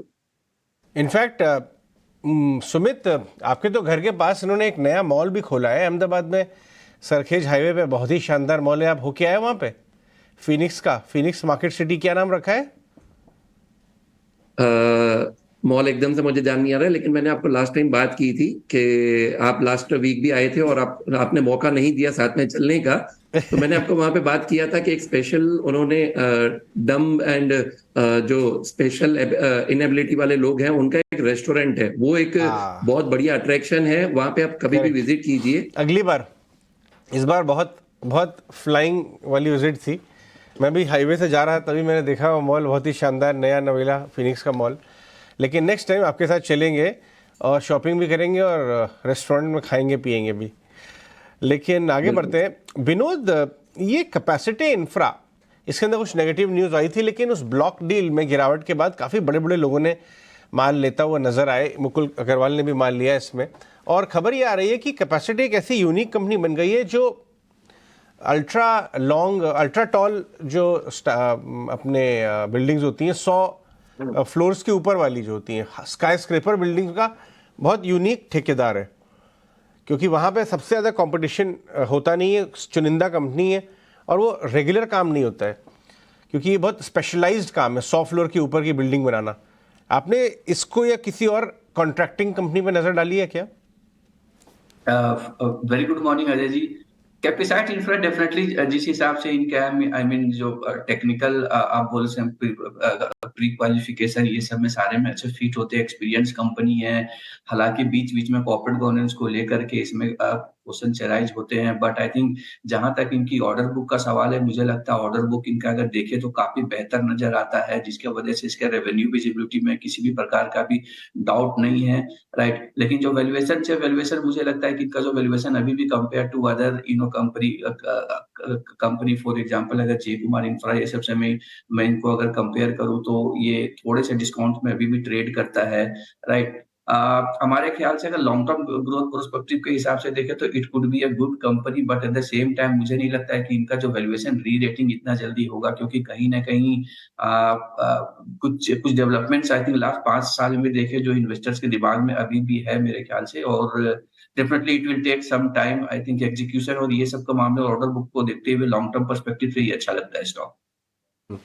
In fact हमने आपको बहुत लोअर लेवल से स्टॉक के बारे में बात करते आ रहे हैं। एक और स्टॉक प्रिसिशन कैमशाफ्ट, प्रियंका आपको याद होगा 80 रुपये से हम प्रिसिशन कैमशाफ्ट ट्रैक कर रहे हैं ईटीएन स्वदेश पे, और अब ये हो गया है 260 रुपये का। अब खबर क्या आई है? अजय उपाध्याय, हमने ये खबर में भी डलवाया था ये खबर, अब ये ऑफिशियल आ गई है कि अजय उपाध्याय जी ने इसके अंदर अपनी हिस्सेदारी बढ़ा ली है। पहले ट्रैकिंग पोजीशन ली थी 0.1%, अब 2% की रीजनेबल पोजीशन प्रिसिशन कैमशाफ्ट में ले ली है। बहुत शानदार स्टॉक है, इसको नज़र पर रखिए। ईवी में काफ़ी अच्छा काम कर रहे हैं। वैशाली, ज़रा प्रिसिशन कैमशाफ्ट के चार्ट को ज़रा देख के बताएं। हालांकि स्टॉक नीचे से काफ़ी चला है, लेकिन पिछले 1-1.5 महीने से एक रेंज में, क्या ये एंट्री का मौका दे रहा है? तो आई वुड डेफिनेटली से सो, जैसे कि आपने बोला आई थिंक हम भी ये काफी समय से ट्रैक कर रहे हैं और बहुत ही हेल्दी अपवर्ड मूव रहा है अब तक। और अभी आप देखेंगे तो daily chart also it is close to a long term trend line support. So 250 to 50 is a very good support level. तो यहाँ पे जरूर एक ट्रेडिंग का मौका बन सकता है, because it becomes a favourable risk reward ratio also. 250 के नीचे अगर क्लोज होता है तो ये ट्रेंड डैमेज होता है, but till then I think एक यहाँ से कंटिन्यूएशन, एक अपवर्ड मूव, अगर ये स्टॉक में फिलहाल और भी स्ट्रेंथ हो सकती है तो एक यहाँ पे न्यू राउंड ऑफ मोमेंटम की शुरुआत हो सकती है। सो आई थिंक डेफिनेटली एक बाइंग का मौका बन रहा है 250 के सपोर्ट के साथ। ओके, ठीक है, 250 के सपोर्ट देखते हैं आप, और यहाँ पर बाइंग का मौका ढूंढना चाहिए स्टॉक में। एक और स्टॉक डिस्कस करते हैं, बहुत ही हाल ही की लिस्टिंग है, और स्टॉक का नाम है पिरामिड टेक्नोप्लास्ट। विनोद से एक बार स्टॉक को समझना चाहते हैं। विनोद, अगर आपने स्टॉक को थोड़ा स्टडी किया हो, अभी लिस्ट हुआ है ये हाल ही में, और इसका डेब्यू प्राइस भी लगभग 180 पर लिस्ट हुआ था, और इसमें इस वजह से ट्रैक करें क्योंकि इसमें कार्नियल फंड ने अपनी हिस्सेदारी बढ़ाई है, लगभग 2.75 अब हो चुकी है। लेकिन ऐसे स्टॉक्स पर ऑफकोर्स एक थोड़ा सा फंडामेंटल व्यू अगर हमारे व्यूअर्स को भी मिले तो एक राय बना पाएंगे कि इसमें इन्वेस्टमेंट करना है, क्योंकि ये इंटरमीडिएट प्रोडक्ट्स बनाती है, कई सारी speciality chemical, bulk chemical, agro. आप इस स्टॉक को, इस कंपनी को स्टडी कर पाए विनोद? मैंने डिटेल में ये स्टॉक नहीं देखा है, सॉरी प्रियंका, बट डेफिनेटली इनके जिस हिसाब से फंडामेंटल्स और आई मीन फाइनेंशियल्स है वो बेहतर रखते हैं ये स्टॉक। खासकर अगर मैं बताऊं तो ये I mean polymer based products बनाते हैं जिनकी डिमांड ठीक ठाक है। At the same time IPO के बाद भी अगर मैं इसका टीटीएम बेस पे अगर इसका वैल्यूएशन देखूं तो 18 से 20 टाइम में ट्रेड करता है, विथ ए सॉर्ट ऑफ जो रिटर्न रेशियो है 25 से 30% के बीच में निकल के आता है, जो बहुत बेहतर माना जा सकता है। तो मुझे लगता है आउटलुक मुझे समझना पड़ेगा 2-3 साल के हिसाब से, बट यस अगर 15-20% का अगर ये अर्निंग्स ग्रोथ दिखाने में अगर ये कामयाब होती है तो it could be a best candidate to get rerated going forward. As of financial के हिसाब से बहुत अच्छी लगती है ये कंपनी। ठीक है, ऑल राइट, अच्छी लगती है आपको ये कंपनी तो ठीक है। इसमें बड़े बड़े इन्वेस्टर अगर घुस रहे हैं तो ऑफकोर्स एक बार इसे वॉच ज़रूर करना चाहिए। लेकिन एक स्पेस और वो है टेक्सटाइल स्पेस, क्योंकि वेल्सपन, इंडोकाउंट और साथ ही हिम्मत सिंह कसीडा, ये सारे कुछ स्टॉक्स हैं कि आज रडार पर होने चाहिए। एक बार टेक्निकली समझ लेते हैं, क्योंकि यूएस इंपोर्ट्स जो हैं वो फर्दर इंप्रूव हुए हैं। और इनफैक्ट वेल्सपन से तो जब हमने बात की थी तो हमें सेंस भी मिला था कि बहुत ही स्ट्रॉन्ग डिमांड यूएस से है। यूएस इकॉनमी को तो बहुत ही रेजिलेंट भी कह रही थी कंपनी की प्रमोटर। एक बार इन स्टॉक्स पर, और ये स्टॉक्स चले हैं, एक बार कपिल से समझ लेते हैं। कपिल, इंडोकाउंट भी अच्छा चला है, वेल्सपन में भी अच्छी है, वेल्सपन इंडिया में भी मूव आई थी। एक बार आपको फिर से लगता है कि इनमें एक मूव फिर से स्टार्ट हो सकती है? मैं यहाँ पे तीनों स्टॉक का एक स्कैन कर रहा हूँ कि आईसीआईएल जो इंडोकाउंट है, तो यहाँ पे स्टॉक 233 के लेवल पे ट्रेड कर रहा है। थोड़ा सा नरमी हमें पिछले कुछ दिनों में देखने मिली हुई है, लेकिन अभी तक इतना बाइंग का ट्रैक्शन यहाँ पे नहीं आता हुआ देखने मिल रहा है। हमें थोड़ा सा देखना होगा कि सपोर्ट लेवल पे ट्रेंड पॉजिटिव में है, लेकिन अभी ये ग्लास सपोर्ट लेवल पे है। 2 दिन के हाई जो है 231 के यहाँ पे है, तो उसके ऊपर निकल जाता है तो यहाँ पे मुझे चांस लगता है कि 231 के ऊपर स्टॉक में इंप्रूवमेंट आ सकता है। और वो इंप्रूवमेंट कहाँ पे, फर्स्ट लेवल 255 और 268 का यहाँ पे देखने मिल सकता है। और यही चार्ट में अगर वेल्सपन से मैं कंपेयर करता हूँ, जो 56 के लेवल पे यहाँ पे चल रहा है, तो स्टॉक में यहाँ पे कुछ एक पॉजिटिव ट्रैक्शन, यहाँ का इसका एक पॉजिटिव ट्रेंड मुझे देखने मिल रहा है तो 56 के लेवल पे। और वेल्सपन इंडिया जो इसके जो चार्ट्स होते हैं, तो ये अभी 117 के लेवल पे चल रहे हैं। तो यहाँ पे थोड़ा सा यहाँ पे भी रुक इतना स्ट्रांग नहीं है, तो मैं थोड़ा सा वेट करूंगा 1-2 दिन का कि यहाँ पे कुछ पॉजिटिव डेवलपमेंट हो। सपोर्ट लेवल अच्छा है, लेकिन एक बाइंग का मुझे प्रेजेंस देखना मिलना चाहिए। तो अगर वो मेरा एक कंडीशन फुलफिल हो जाती है तो यहाँ पे मुझे लग रहा है कि कुछ एक पॉजिटिव सेंटीमेंट इसमें आने चाहिए।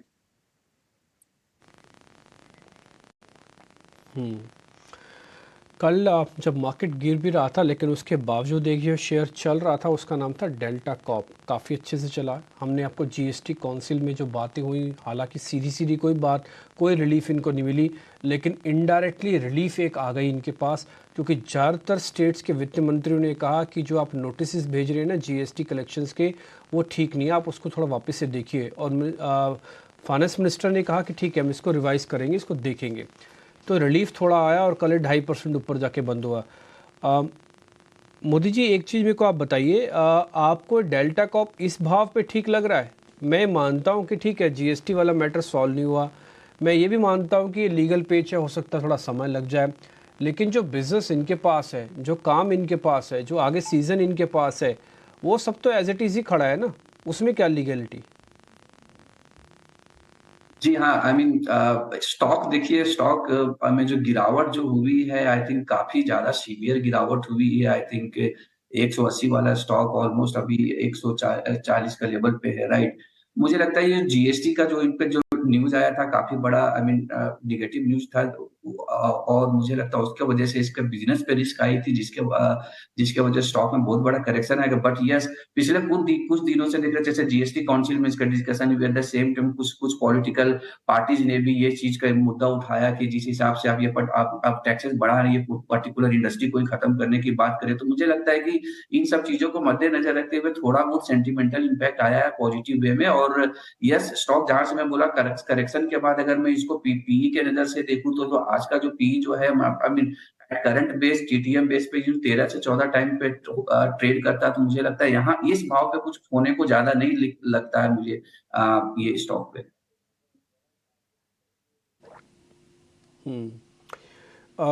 वैशाली, टीसीएस ने टीसीएस तो नहीं किया, बट मार्केट में खबर ये है कि 4300 से 4500 के बीच का इनका बायबैक आएगा।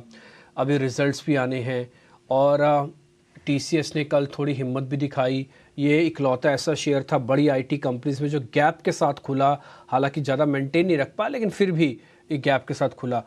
मैं टीसीएस को अगले 10 दिन के लिए रखूं तो स्टॉप लॉस में मेरा टारगेट क्या होना चाहिए, अगर मेरे को अगले 10 दिन के लिए टीसीएस को होल्ड करना है तो? So I would say actually technical resistance आ रहा है 3645 पे, और कल भी हमने देखा दैट यस नियरली वहां पे आके अभी रुका है स्टॉक। सो एक बार हम क्लैरिटी देखें दैट 3650 3660 के ऊपर सस्टेन करता है तो आई थिंक नेक्स्ट टारगेट आएगा 3800 3900 लेवल्स।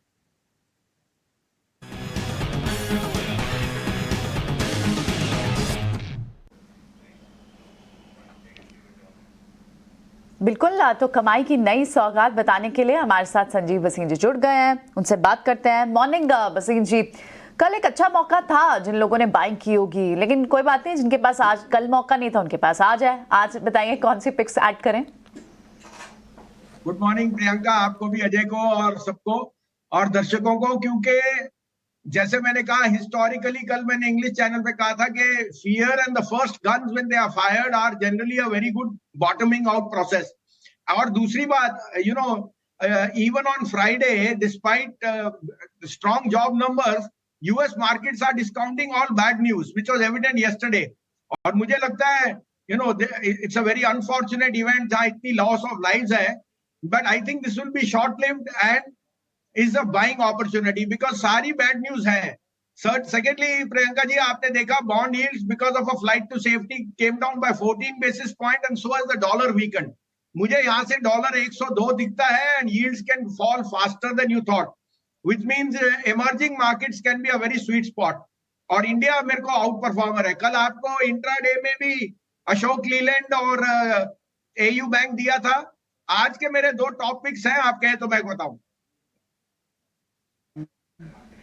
बिल्कुल, यस, बताइए संजीव जी।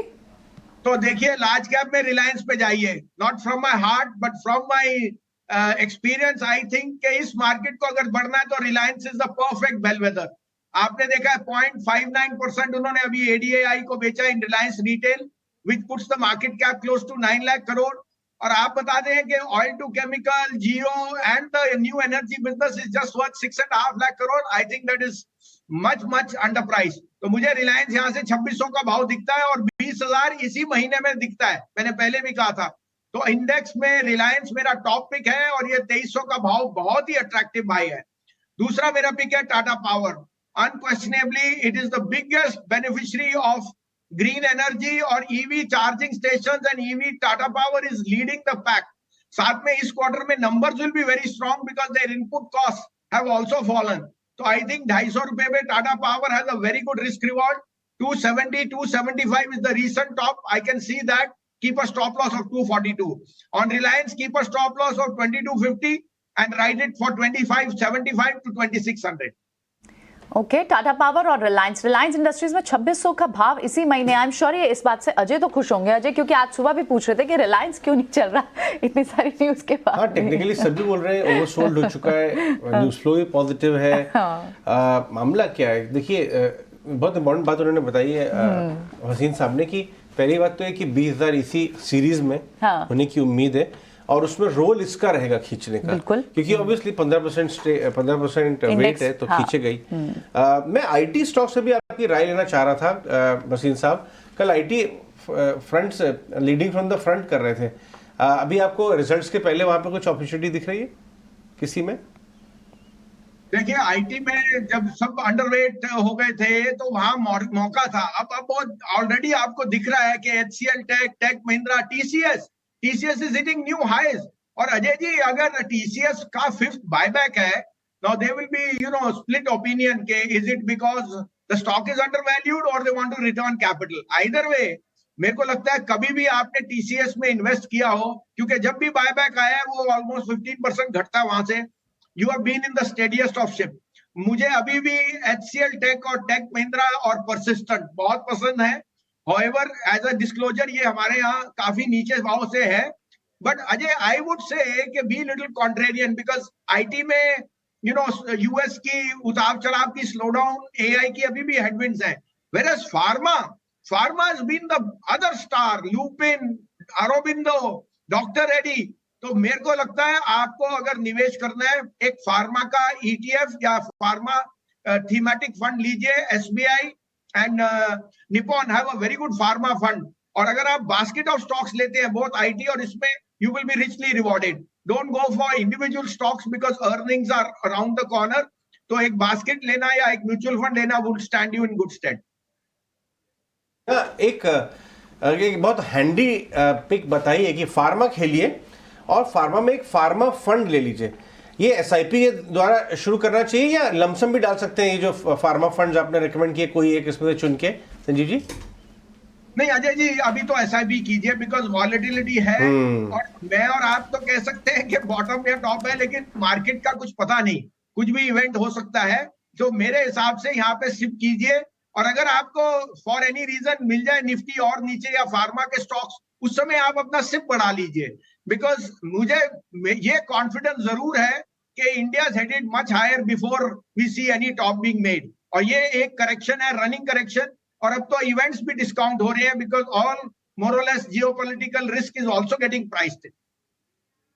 और आखिरी सवाल जाने से पहले मैं जान रहा हूं कि आपका अदानी पोर्ट से भी पॉजिटिव रवैया है। अदानी पोर्ट्स में आज भी एक मोतीलाल ओसवाल ने 1000 प्लस की कॉल दी है, और इनफैक्ट कल हमने देखा अदानी पोर्ट्स 25 साल अपने खत्म कंप्लीट कर रहा है। इसमें क्या राय बन रही है आपकी इस भाव से? तो अजय जी, पहले तो मैं आपको डिस्क्लोजर दे दूं कि ये जब ये जनवरी एंड फरवरी में क्राइसिस आया था, हमने अपने ब्रेव हार्ट क्लाइंट्स को अडानी पोर्ट और ICC अंबुजा होल हार्टेडली दिलाया, और हमें कोई इंटेंशन नहीं उसको अभी बेचने की या आगे भी बेचने की, बिकॉज ये जो मोनोपोलीज है, मैंने अडानी पोर्ट की वर्किंग देख रखी है, it is I think arguably the third best in the world. Yes, ये थोड़ी अनसर्टेनिटी आ गई because they have a 2% exposure on the Haifa port, that was more to do to get an access into the Strait of Hormuz. But you know, जैसे उन्होंने guide किया, they are on the other side of the war and they have safely safeguarded their own investment and the people. मुझे लगता है ये decline is more of a sentimental weakness, और ये एक बाइंग अपॉर्चुनिटी है, कोई दो राय नहीं। Adani port Ambuja must be accumulated for a slightly longer term period, because अपने अपने क्षेत्र में दोनों आउट परफॉर्म कर रहे हैं ऑन अ फाइनेंशियल फ्रंट। ठीक है, एब्सोल्युटली। अदानी पोर्ट्स और अंबुजा सीमेंट पर आपका कन्विक्शन पहले से ही स्ट्रॉन्ग था, और आज दो जो नई पिक्स ऐड हुई हैं वो टाटा पावर और रिलायंस इंडस्ट्रीज है। बहुत बहुत शुक्रिया संजीव जी समय देने के लिए, ये सारे स्टॉक्स हमें समझाने के लिए, हमारे व्यूअर्स को बताने के लिए बहुत बहुत शुक्रिया। कल सुबह फिर होती है आपसे मुलाकात। चलिए बढ़ते हैं आगे। अब हमारे साथ पैनल पर स्टूडियो में हमारे कुणाल बोथरा भी आए हुए हैं, उनसे भी बात करते हैं। कुणाल, ओवरनाइट चेंज हो गया, क्योंकि जिस तरह से शॉर्ट बिल्टअप कल था, आज तो गिफ्ट निफ्टी जो आप इंडिकेट कर रहा है, आपने भी क्या ट्रेड्स चेंज किए आज सुबह देखकर, ग्लोबल क्यूज देखकर? आई थिंक कल भी मैं बुलिश था, इनफैक्ट कल क्लोजिंग के टाइम में भी मैंने बुलिश कॉल सी दी थी, बिकॉज मेरा मानना था कि कोई ट्रेंड की इंडिकेशन नहीं है। अब अभी भी हम 400-500 पॉइंट की निफ्टी के रेंज पे स्टक हो गए, 19,300 19,700। कल हमने mid point of the range 19,500 के आसपास क्लोजिंग दी। तो जब रेंज में होती है और इतनी बड़ी न्यूज़ फ्लो अगर हो जाती है, अगर मार्केट में ब्रेकडाउन नहीं आता है, तो हम कहते हैं कि फिर भी मार्केट में एक एब्जॉर्प्शन कैपेसिटी है। तो उस लिहाज से हमने बायस इंडाइसेस में कल भी बुलिश रखा था, आज भी हम बुलिश ही मेंटेन करेंगे। हाँ, 19,700 अगर क्रॉस कर जाता है इंडेक्स, तो शायद हम अपनी लॉन्ग पोजीशंस को और इंक्रीज कर जाएंगे इंडेक्स स्पेसिफिक और स्टॉक स्पेसिफिक। यहाँ पे कुछ एक स्टॉक्स जिनमें फ्रेश ब्रेकआउट्स बनते हुए नजर आ रहे हैं। बेक्टर फूड्स पहला स्टॉक रहेगा जो मैं रेकमेंड करूँगा। यहाँ से वी शेप रिकवरी स्टॉक में देखिए हमने लास्ट 1 मंथ में स्पेसिफिकली 15-20% करेक्शन होने के बाद में, तो यहाँ से 1050 के आसपास से बाय कॉल सजेस्ट करूँगा। 1100 का टारगेट रख सकते हैं, स्टॉप लॉस 1025।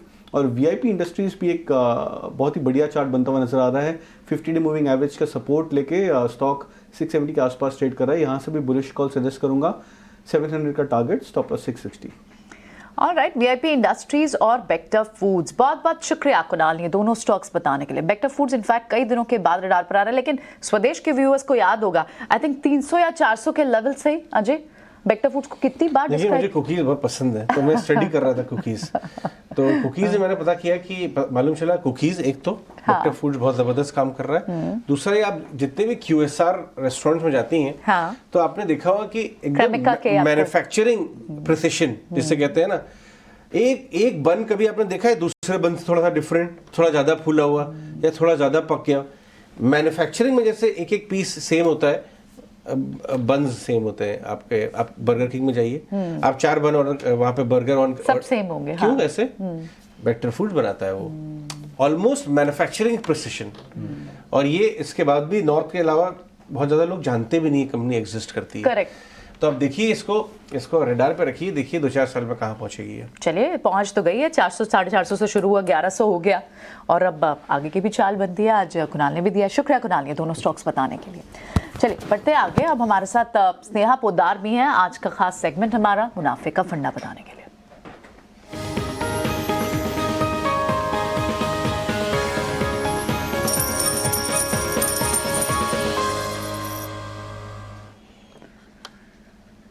मॉर्निंग स्नेहा, बताएं कौन से आपके दो स्टॉक्स आज के? जी गुड मॉर्निंग। तो मेरी पहली पिक है टाइटन। टाइटन ने हाल फिलहाल में प्री क्वार्टरली अपडेट रिलीज किया है, जहां पे हमने देखा कि कंपनी की जो रेवेन्यू है बहुत ही रोबस्ट पेस में ग्रो हो रही है। रेवेन्यू ग्रोथ अराउंड 20% रही है Q2 में। इनफैक्ट अगर हम टोटल स्टोर एडिशंस की बात करें तो अराउंड 81 स्टोर्स कंपनी ने ऐड किया है, एंड जिससे कि टोटल रिटेल फुटप्रिंट आपका कंपनी का 2800 से बेसी हो गया है। So ये ओवरऑल जो रेवेन्यू ग्रोथ था, this has been led by double digit growth across businesses. अगर ज्वेलरी बिजनेस की बात करें तो वहां पे हमने ऑलमोस्ट 20% YOY ग्रोथ देखा है। अगर हम आई केयर डिविजन की बात करें तो वहां पे हमने 12% ग्रोथ देखा है, whereas in the watches segment again 20% plus kind of growth है।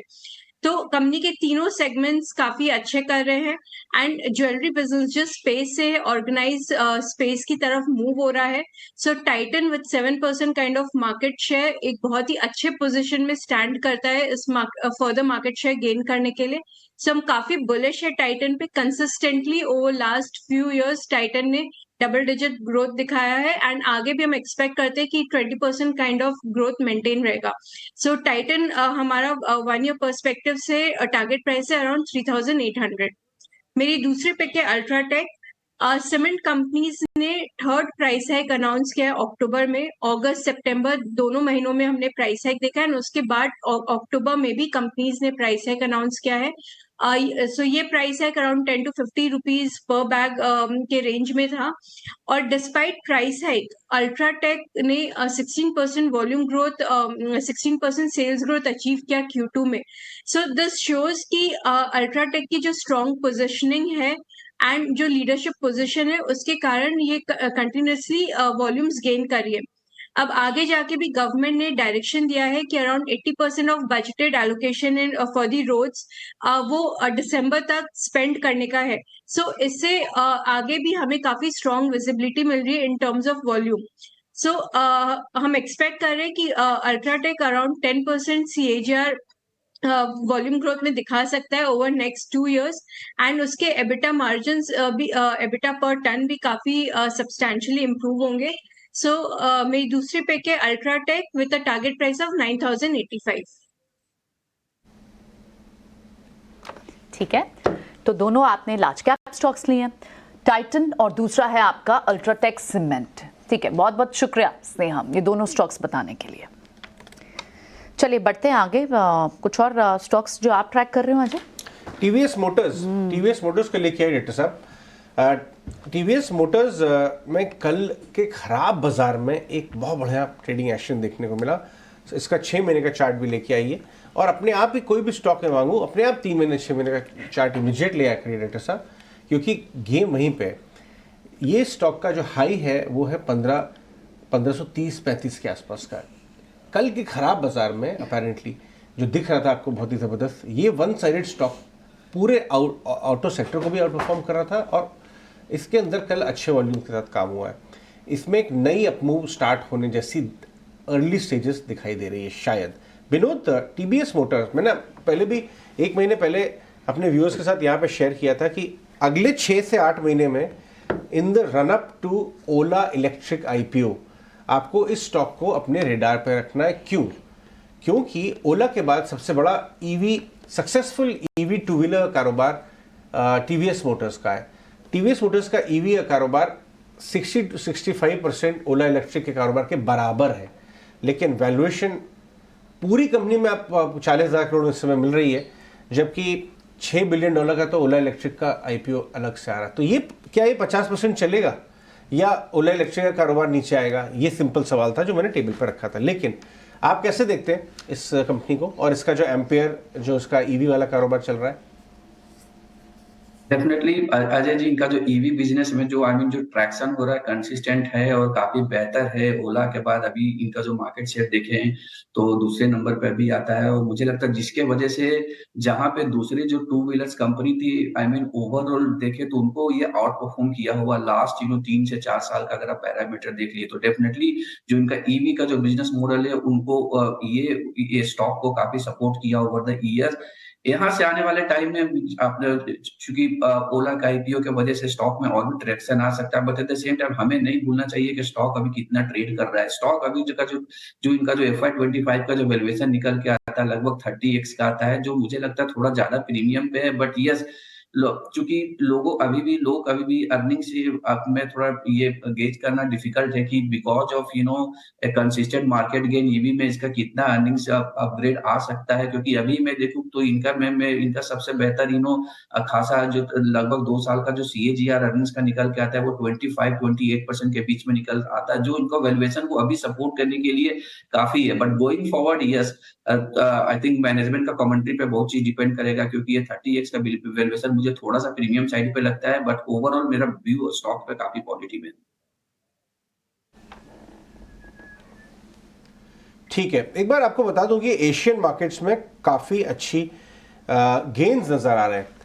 आपको गिफ्ट निफ्टी ऑलरेडी हरे निशान में नज़र आ रहा है। ओवरसीज मार्केट में आपको गेन नज़र आए थे भी शाम वाले, लेकिन डाउ फ्यूचर्स भी हरे निशान में आ गए। तो कोई बड़ी बात नहीं है कि अगर आज बाजार फ्लैट खुलता है 19,500 के आसपास या थोड़े गैप अप के बाद खुलता है तो एक बार के लिए बाइंग आ सकती है। सुमित, आप कैसे रिएक्ट करेंगे? आज बाजार खुलेगा तो 10-15 मिनट वेट करेंगे या एक बार को आप ले लेंगे? नेगेटिव प्राइसिंग लगते हैं, कैसे बिहेव करेंगे आज? अजय जी, अगर आप लोअर टाइम फ्रेम पे जब चेक करेंगे तो मेरे लिए जो इंपॉर्टेंट लेवल रहेगा स्पॉट के हिसाब से दैट इज 19,570 to 580 का जोन। तो गैप अप हो रहा है और गैप अप होने के बाद सस्टेन हो रहा है, वो सबसे मेन है। तो wait for the first 30 minutes, accordingly we will just go through. अगर आप लोअर लेवल पे भी देखेंगे तो 5 अक्टूबर का और कल का low it is almost same, that is 19,480। तो अपसाइड में 570 and 480 in the down side. तो किस तरह से ट्रेड हो रहा है और सस्टेन हो रहा है।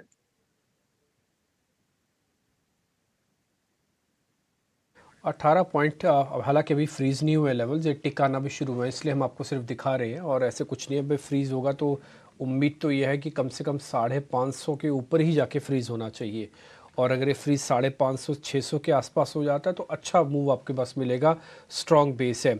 एक काम कीजिए, जब आप ये इंडिकेटिव टिक दिखाई रहे हैं तो लगे हाथ रिलायंस और HDFC बैंक को भी दिखाई दीजिए, तो थोड़ा और आइडिया लग जाएगा। आज भी एक रिपोर्ट आई है और आज भसीन साहब भी बोल के गए हैं कि रिलायंस पे थोड़ा ध्यान रखिएगा, तो एक बार जरा इसको नोटिस कर लीजिए। और TCS भी दिखा देना, लगे हाथ TCS भी दिखा देना। अभी हालांकि फ्रीज नहीं हुए लेकिन फिर भी इन लेवल्स को एक बार जरा नोटिस करना है। HDFC, TCS और रिलायंस, इन तीनों को दिखा दीजिए आप। आगे बढ़ते हैं, एक दो शेयर जरा और चेक करते हैं जिनकी कल की क्लोजिंग काफ़ी अच्छी थी। क्या आज वो वापस गैप के साथ और चलेंगे? उसमें एक कैश का स्टॉक था ITI। सुमित, एक ITI देखो, ये 200-205 पार नहीं करता था। कल इसकी क्लोजिंग बुरे दिन वाले दिन भी 215 थी और बहुत बढ़िया नोट पे जाके बंद हुआ है। हमने 145-150 के आसपास इस शेयर को नोटिस करवाया था। जरा बताइए अभी और कितना चलेगा ITI? एक छोटा सा ऑब्जर्वेशन है। देखिए, जैसे इसका एक कैंडल बना था 13 सितंबर को, उसका एक हाईएस्ट वॉल्यूम था रिसेंटली अगर आप चेक करेंगे, और स्टॉक अगर उसके बाद कंसोलिडेशन देके 5 से 7, जैसे इसमें कंसोलिडेशन है 10 दिन का, आप देखेंगे तो हाईएस्ट वॉल्यूम उसके बाद अब जाके बना है। तो यस, आप बोल सकते हैं यहाँ पे और भी यहाँ पे मोमेंटम गेन होगा। तो अगर 1-2 दिन का व्यू दूं तो अप्रोक्सीमेटली 235 से 240 ये लेवल्स हम भी एक्सपेक्ट कर रहे हैं आने के लिए। बाकी लॉन्ग नजरिया जिसका है तो 3 महीने से 6 महीने तक मुझे लग रहा है कि ये स्टॉक 270 तक भी टच कर सकता है। So hold and utilise the dips to enter freshly also. कल का ही यहाँ पे 190 का स्टॉप लॉस मेंटेन कीजिए।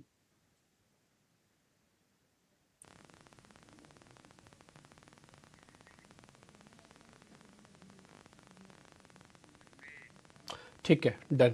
एक दो शेयर जरा और पता कर लेते हैं जहाँ पे अभी के टिक के हिसाब से थोड़ा लग रहा है कि ये अच्छे गैप के साथ खुल सकते हैं। उसमें एक शेयर है हीरो मोटोकॉर्प। हालांकि हमारे कल रिपोर्टर हमको बता रहे थे कि इनके जो प्रमोटर्स हैं उनकी दिक्कतें दूर नहीं हो रही हैं, लेकिन फिर भी शेयर्स में शायद एक बॉटम बना हुआ है। हीरो मोटोकॉर्प आज गैप के साथ खुल रहा है। विशाली, एक बार जरा आप देख के बताएंगे हीरो मोटोकॉर्प में आज खुलते सौदा प्लस करें या फिर वेट करने की ज़रूरत है? आई थिंक आज के लो से ही आप स्टॉप लॉस के करके, बिकॉज ओवरऑल ऐसे के देख रहे हैं तो two wheelers are doing very well. और हीरो मोटो की भी बात करें तो आई थिंक एक इन्वर्टेड हेड एंड शोल्डर की फॉर्मेशन बन रही है डेली चार्ट पे। So I would say that yes, आज अगर गैप अप से खुल रहा है तो वही सपोर्ट को लेके आप एक ट्रेड बना सकते हैं, because I am looking at a target of 3150 यहाँ से। सो एक बुलिश व्यू बनता है तो जरूर एक ट्रेडिंग स्ट्रेटेजी बन सकती है यहाँ से।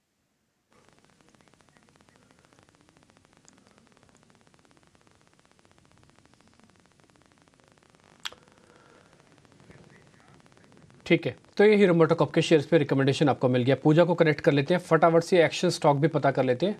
पूजा बताएं आप। जी, एक्शन 5 स्टॉक्स में सबसे पहले इंश्योरेंस कंपनियों पर आप नज़र रखिए, खास करके मैक्स लाइफ, क्योंकि काफ़ी मजबूत आंकड़े आए हैं क्वार्टरली अपडेट में। अगर बाकी इंश्योरेंस कंपनियों से कंपेयर करें तो सितंबर में न्यू बिजनेस प्रीमियम में 24% की बढ़त कंपनी ने दर्ज की है। इसके अलावा केपीआई ग्रीन ने भी अपने दूसरी तिमाही के नतीजे घोषित किए, जहां पर कि आय में 34% की ग्रोथ, मुनाफे में 23% की ग्रोथ कंपनी ने दर्ज की है। आज रियल एस्टेट स्टॉक्स भी फोकस में रहेंगे। कीस्टोन रियल्टर्स की जो प्री सेल्स बुकिंग है उसमें करीब 50% की ग्रोथ कंपनी ने दर्ज की है। और फिनिक्स मिल्स के भी जो आंकड़े आए हैं वो भी काफ़ी स्ट्रांग है। रिटेल कंजम्पशन में 20% की ग्रोथ कंपनी ने दर्ज की है। तो दोनों ही कंपनियों ने स्ट्रांग अपडेट जारी किए। मजगांव डॉक पर भी नज़र रखिए, कंपनी ने यूरोपियन क्लाइंट के साथ LOI साइन कर दिया है। इसमें 10 hydro power vessel company construct और सप्लाई करेगी। और आखिर में बात करते हैं जीनस पावर इंफ्रा की। कंपनी को 3115 करोड़ का स्मार्ट मीटर्स के लिए बड़ा अवार्ड मिला है, तो इसके चलते इस स्टॉक में भी एक्शन एक्सपेक्टेड है।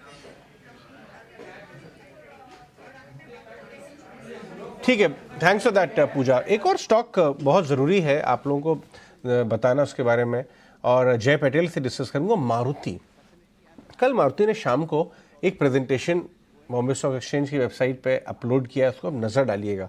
वहाँ पे उन्होंने खास तौर पे ये बात कही है कि मारुति इंडस्ट्री से ज़्यादा तेज़ ग्रो करेगी अगले 12 महीने में, अगले 1 साल में। इसमें ज़बरदस्त लॉन्चेस हैं, इसमें डिस्ट्रीब्यूशन अपना बढ़ाना है, जो भी है। अगर वो कमेंट्री की अब इतनी कॉन्फिडेंटली एक्सचेंजेस पर डाल रहे हैं, आप समझ लीजिए क्या चल रहा होगा। 12,000 11,000 के कॉल्स भी आना शुरू हो गए हैं जब से 10,000 क्रॉस हुआ है क्लोजिंग बेसिस पे। आज ही 50 रुपये ऊपर। अगर मैं पोजिशनल व्यू लूँ जय मारुति पे इस भाव से 10,300 से, कितने टाइम फ्रेम में क्या भाव लगता है बनता हुआ? मारुति में अजय जी मुझे काफी स्ट्रॉन्ग बुलिशनेस लग रही है, बिकॉज अभी भी बुकिंग्स आप देखो तो नई गाड़ी जैसे बलेनो है, फ्रॉन्क्स है, स्विफ्ट है, बहुत सारी बुकिंग्स बहुत फास्ट आ रही है और टॉप सेलिंग में मिड एसयूवी या इवन हैचबैक की सेगमेंट में। प्लस टेक्निकल चार्ट हम देखें तो एक थोड़े मंथली चार्ट पर हम देखें तो एक राउंडिंग बॉटम पैटर्न का फिनिश आ रहा है। ऑल्दो 2018 से अभी तक का जो लेवल था उसको ब्रिज किया 10,042 का। सो मुझे लग रहा है यहाँ से भी अराउंड 1-2 साल का व्यू हो किसी का, तो मुझे लग रहा है 13,000 से 14,000 के बीच में लेवल होना चाहिए मारुति का। क्योंकि जिस हिसाब से लोग गाड़ियां बाय कर रहे हैं, EMI का ऑप्शन से इंटरेस्ट रेट स्टेबल हो रही है और शोरूम में जो भीड़ दिख रही है, तो मुझे लग रहा है मारुति काफी स्ट्रॉन्ग सेल्स रिकॉर्ड कर सकती है। प्लस फेस्टिव सीजन अभी आ रहा है, नवरात्रि, दशहरा, दिवाली, क्रिसमस, शादी, तो बहुत सारी चीजें। ऑल्सो की मैनेजमेंट की कमेंट्री भी रिकॉर्ड सेल्स की तरफ इंडिकेट कर रही थी। So definitely Maruti would be a good buy. 1-2 साल का ओवरव्यू है किसी का, तो बहुत सारे नई कार्स भी लॉन्च हो रही है, तो डेफिनेटली 13-14 हजार के बीच में मुझे ये भाव आते हुए दिख रहा है।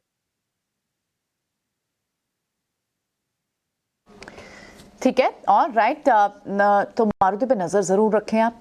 लेकिन इस बीच एक और स्टॉक है जिस पर नजर रखनी होगी, क्योंकि उसमें खबर है और शरद लेकर आया वो खबर हम तक। शरद बताएं।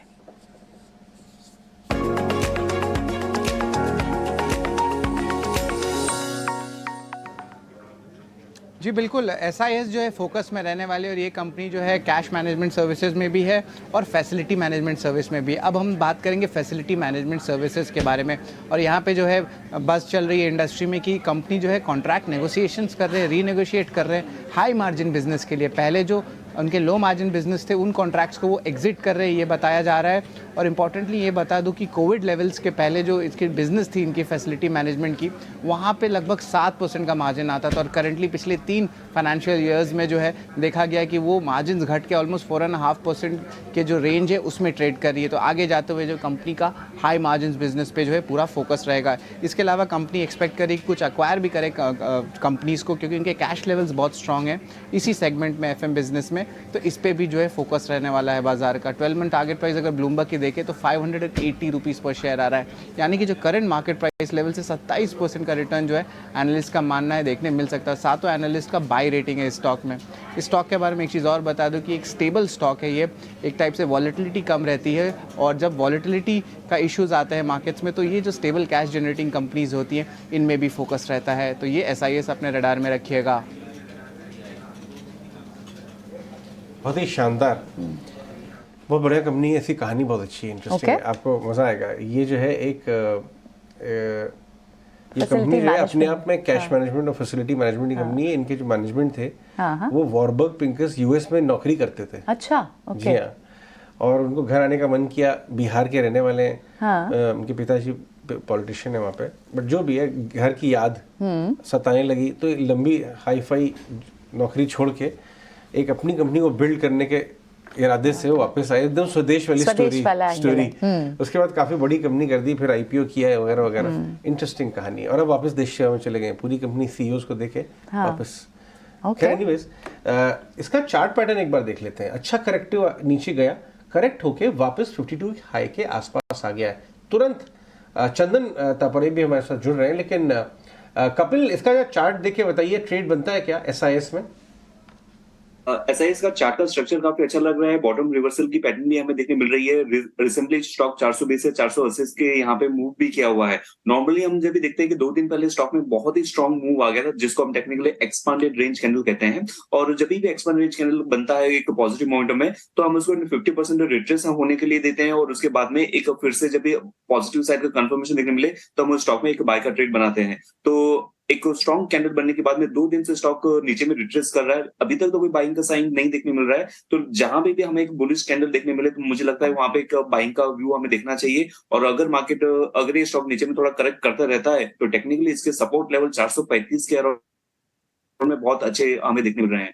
तो बुलिश कैंडल या फिर 435 के लेवल का वेट कीजिए, वहां पे एक अच्छा buy opportunity with good risk reward ratio मुझे देखने मिल रहा है। अच्छा रिस्क रिवॉर्ड रेशो दिखता है, स्टॉक पर जरूर नजर रखें। खबर आपको बताई है शरद ने, लेकिन एक और स्टॉक है और वो ममाक्षी लेकर आई हैं, क्योंकि उस पर एक बड़ी ब्रोकिंग हाउस की रिपोर्ट भी है। बिग बोल्ड ब्रोकरेज हमारा खास सेगमेंट में। ममाक्षी बताएं।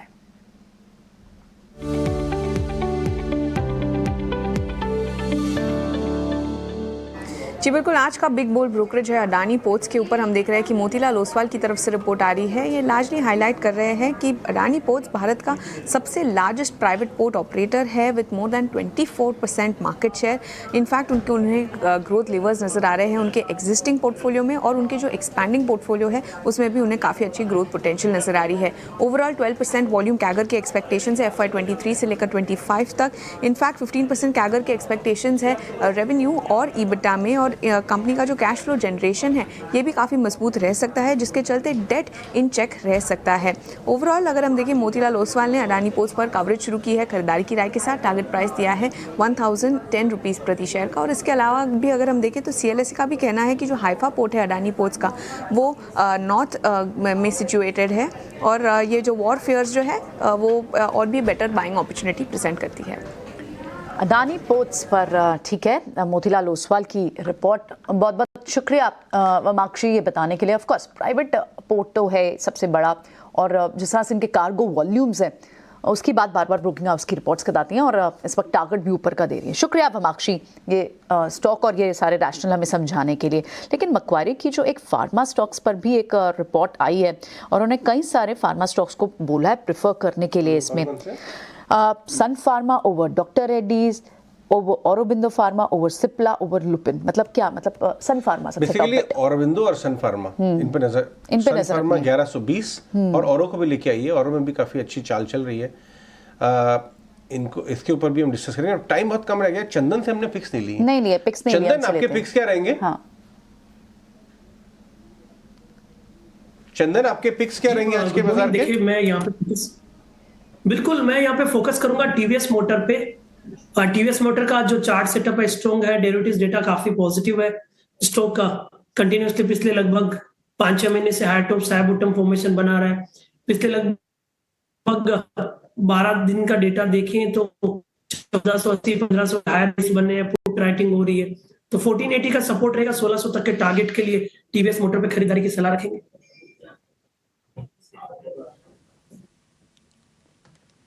ठीक है, टीवीएस मोटर्स पे होगा आपका बैटिंग आज की, और 50 सेकंड बाद मार्केट खुल जाएगा।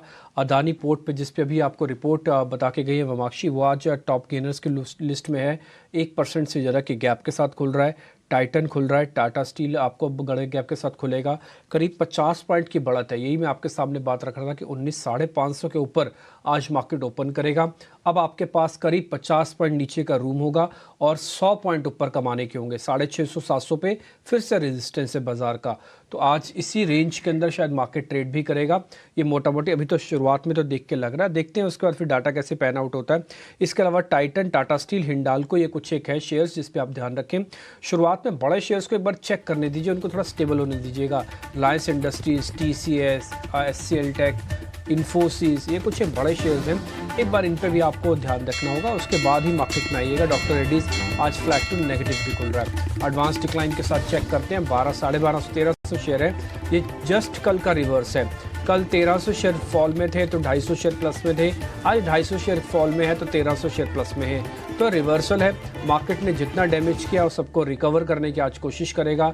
70 पॉइंट ऊपर आके मार्केट अभी ट्रेड कर रहा है। 650-700 का रेजिस्टेंस है और मार्केट स्पॉट में हिसाब से करीब 600 की तरफ पहुंचता हुआ आपको दिख रहा होगा।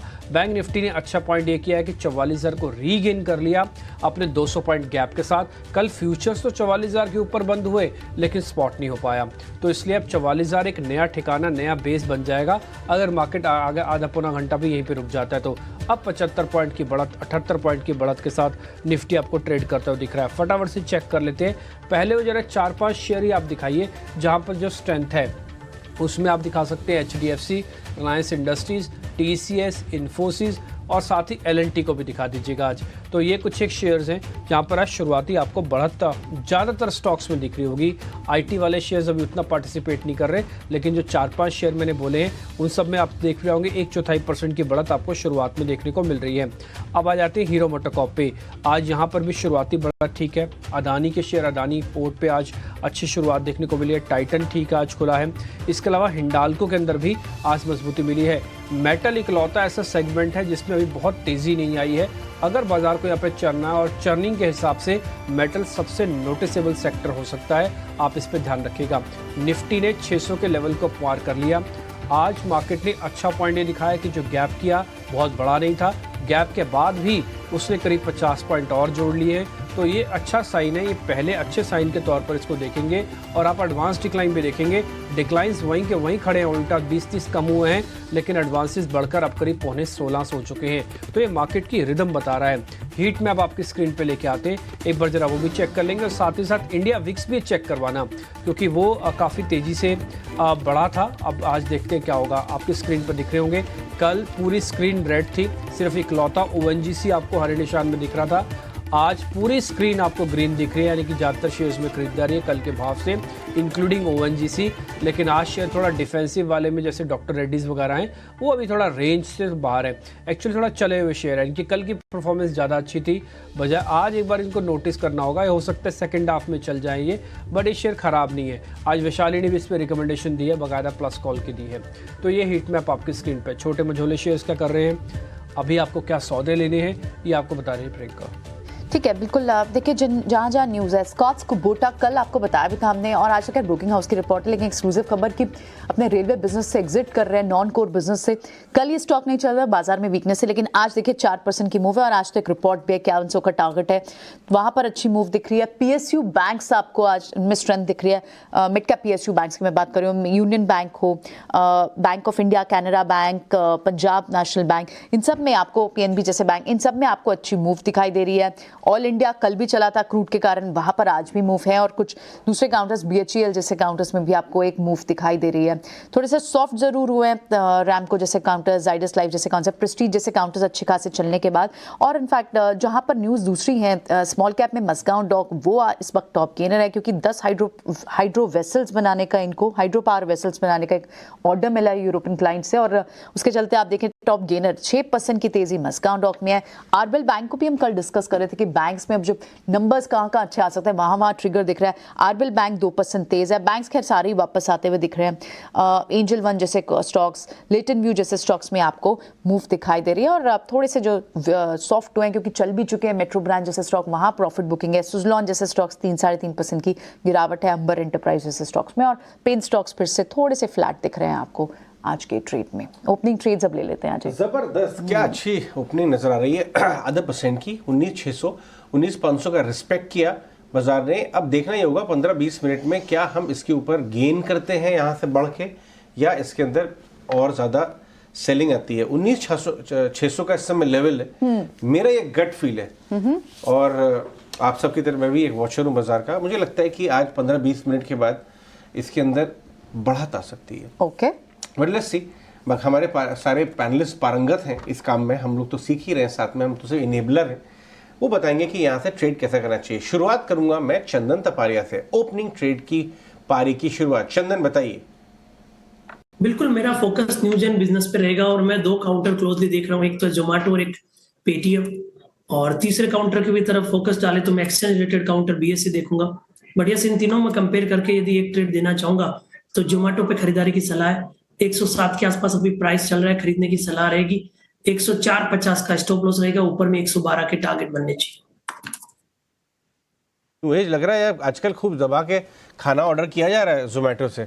जोमेटो पे इतनी मजबूत कॉल आपने दी है। क्रिकेट, हाँ, क्रिकेट टीवी, फैमिली के मस्ती और बाहर से खाना। हाँ चंदन, जोमेटो पे ऑर्डर और पेटीएम करो।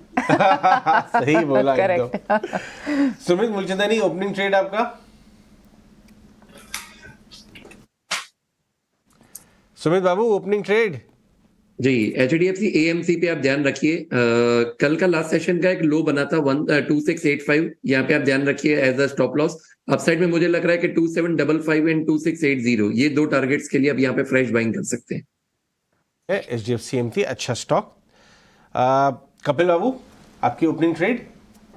जी, पिछले कुछ दिनों से हमें एक रियलिटी स्पेस में थोड़ी सी मोमेंटम आ रही है और कल के थोड़े से सेल ऑफ के बाद में आज फिर से DLF, गोदरेज प्रॉपर्टीज, ये सारे स्टॉक में मुझे ट्रैक्शन देखने मिल रहा है। तो मेरा यहाँ पे ओपनिंग ट्रेड DLF रहेगा। 548 के यहाँ पे चल रहा है। इसका स्टॉप लॉस कहाँ पे नीचे जो कल के दिन का लो था 534 का, यहाँ पे हमें आते हुए देखने मिल रहा है। और ऊपर में कहाँ पे हमें इस स्टॉक की अपसाइड मोमेंटम 560 से 565 तक की देखने में मिल सकती है। तो DLF एक ट्रेड रहेगा। ठीक है, हमारे साथ जय पटेल भी हैं। जय, आपका ओपनिंग ट्रेड क्या है? तो मेरा ओपनिंग ट्रेड कल्याण ज्वेलर्स पर रहेगा। चार्टिकली आज के दिन में हमने देखा कल के जो कंसोलिडेशन के बाद आज जो ब्रेकआउट आया, कल के हाई के ऊपर चल रहा है। अभी 266 का भाव चल रहा था, अराउंड 280 तक के आज के दिन के टारगेट दिख सकते हैं। वॉल्यूम काफी स्ट्रॉन्ग आया पिछले काफी सेशन से, तो मुझे लग रहा है ये कैरी ऑन हो सकता है। 280 तक ये स्टॉक डेफिनेटली जा सकता है इंट्राडे बेसिस पर।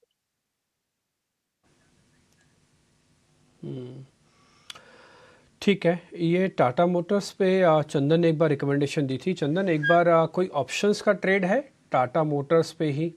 आपकी रिकमेंडेशन थी ना आज की टाटा मोटर्स। देखिए, मेरी रिकमेंडेशन यहाँ पे TVS मोटर पे थी और मेरे को TVS मोटर पे बहुत ज्यादा कॉन्फिडेंस है। बिल्कुल मैं दोनों काउंटर पे फोकस करना चाहूंगा, आपने चाहे TVS की बात करें या टाटा मोटर्स की बात करें। सबसे पहले मैं नजर TVS मोटर पे डाल लूं। यहाँ पे कंसोलिडेशन ब्रेकआउट हुआ है। हमने यहाँ पे 1480 के सपोर्ट से खरीदारी की सलाह दी थी 1600 के टारगेट के लिए।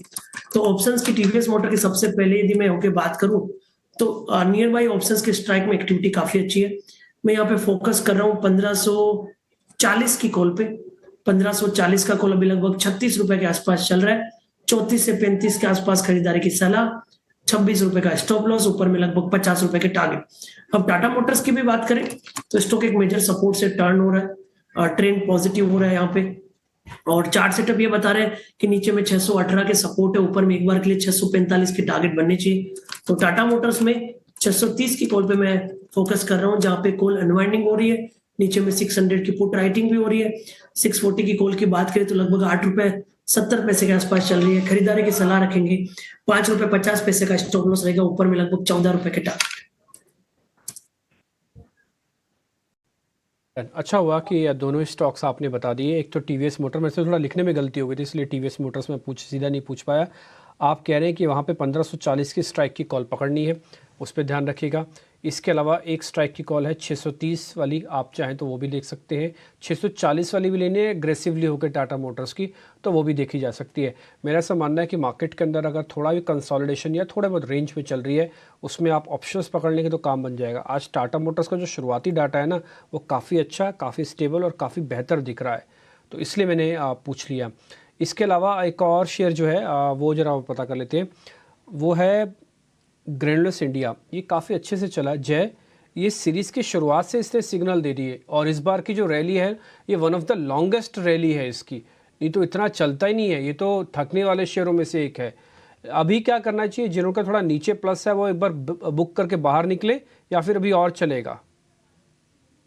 जी जैसे पहले औरोबिंदो काफी कंसोलिडेशन रेंज में चल रहा था, बहुत टाइम तक सेम लेवल हमने औरोबिंदो पर देखा, तो सेम टू सेम मुझे स्टोरी ग्रेन्यूल्स पर लग रही है। काफी स्लोली एंड स्टेडीली एक चल रहा है ये सब, पर जब ब्रेकआउट करेगा तो काफी अच्छा परफॉर्मेंस दे सकता है। डेली चार्ट पर हम देखें तो अराउंड आज के दिन में भी हम देखें तो अराउंड 362 के वहां पर एक टॉप बन रहा है, वहां पर काफी कंसोलिडेशन बहुत बार टॉप बना हुआ है, तो ये लेवल को अगर पार करेगा तब मुझे ब्रेकआउट स्ट्रॉन्ग लग रहा है। तो आई गेस अभी होल्ड करके रखना चाहिए, ज्यादा कुछ टेंशन की बात नहीं लग रही चार्टिकली। सो किसी ने भी नीचे स्टोर पर लिया हुआ है तो डेफिनेटली होल्ड करके रखे, थोड़ा रिस्क लेने के ऊपर आई गेस अच्छा रिटर्न मिल सकता है। और आज का दिन भी अच्छा है, फार्मा सेक्टर भी अच्छा है, तो होल्ड करके चलना चाहिए। अभी ग्रेन्यूल्स को अराउंड 262 को पार करने के बाद 362 को पार करने के बाद 370 तक के टारगेट दिख सकते हैं 1-2 दिन में। जितने भी लाइफ इंश्योरेंस काउंटर्स, क्योंकि हम सितंबर डेटा पॉइंट की बात कर रहे थे, वहाँ अच्छे आए हैं, लाइन आया है, HDFC लाइफ, SBI लाइफ के तो अच्छे हैं, HDFC लाइफ में भी इस वक्त आपको मूव दिख रही है। कोई यहाँ स्टॉक ऐड करेंगे आप कपिल? जी बेसिकली इंश्योरेंस स्टॉक्स में देखता हूँ तो जिस हिसाब से मार्केट ने परफॉर्म किया हुआ है, तो मार्केट को जो 3.5% से ही डाउन था टॉप से लेके अभी तक का जो हमने रिसेंट लो देखा, लेकिन वहां पे कहा ना कहा पे इंश्योरेंस सेक्टर्स में ज्यादा ही हमें कुछ पेन देखने मिला हुआ है। और अगर मैं तीनों स्टॉक को कंपेयर करता हूँ, HDFC लाइफ है, SBI लाइफ है एंड जो इसका तीसरा एक स्टॉक था, तो इन सारे तीनों स्टॉक में से SBI लाइफ की मोमेंटम थोड़ी सी कम कंपेरेटिवली अच्छी रही हुई है। तो इसका टेक्निकल स्ट्रक्चर ओवरऑल अच्छा रहा था। तो स्टॉक प्राइस अभी ये 1288 के यहाँ पे चल रहा है, पिछले 3 से 4 दिन का जो हाई था वो वहां पे उसका बन रहा है। तो एक बार 1290 का लेवल ऊपर में कुछ मुझे मूव करते हुए देखने मिल जाए तो मुझे लगता है कि इसमें ट्रैक्शन मिलना चाहिए, लेकिन ओवरऑल इसने अंडर परफॉर्म किया हुआ है मार्केट में। तो थोड़ा सा मैं यहाँ पे कॉशियस रहूंगा, एक टेक्निकल लेवल्स जो रेजिस्टेंस है उसको निकल जाता है तो उसके बाद में मेरा इसमें पॉजिटिव व्यू बनेगा। तो वो लेवल है 1290 के ऊपर इंप्रूवमेंट आ सकती है इसकी, जो बहुत पास ही है। ठीक है, वॉच कर लीजिए आप। कंडीशनल बाय बता रहे हैं आप, ठीक है, SBI लाइफ में। लेकिन एक स्टॉक कोरोमंडल इंटरनेशनल, इसे देखते हैं। कल इसमें एक अच्छी मूव थी और ये अच्छी चाल चली भी है, आज भी इसमें अच्छी मूव फिलहाल दिख रही है। क्या यहाँ पर एंटर करेंगे आप सुमित मूलचंदानी? स्टॉक का देखिए स्ट्रक्चर बहुत ही बढ़िया है। पिछला जो हाई था 1150 का स्टॉक ने क्लोजिंग दिया है और कंटिन्यू 3 दिन तक आप देखिए कोई भी नेगेटिव फॉर्मेशन नहीं है। तो बिल्कुल करंट मार्केट प्राइस पे भी आप बाय कीजिए और जिनके पास होल्डिंग है वो भी यहाँ पे बने रह सकते हैं। स्टॉप लॉस फ्रेशली आप मेंटेन कीजिए 1130 के नीचे, और यहाँ पे जब आप टारगेट डिराइव करेंगे तो करीबन 1240 का पहला टारगेट हो सकता है। चलिए कुछ और स्टॉक्स के बारे में बात करें। ENIL एक स्टॉक है, वो लेके आइए, साथ में लेके आइए DB कॉर्प। दोनों मीडिया स्टॉक्स हैं और मीडिया स्टॉक्स में ad rates specially radio business में बढ़ने की खबर है।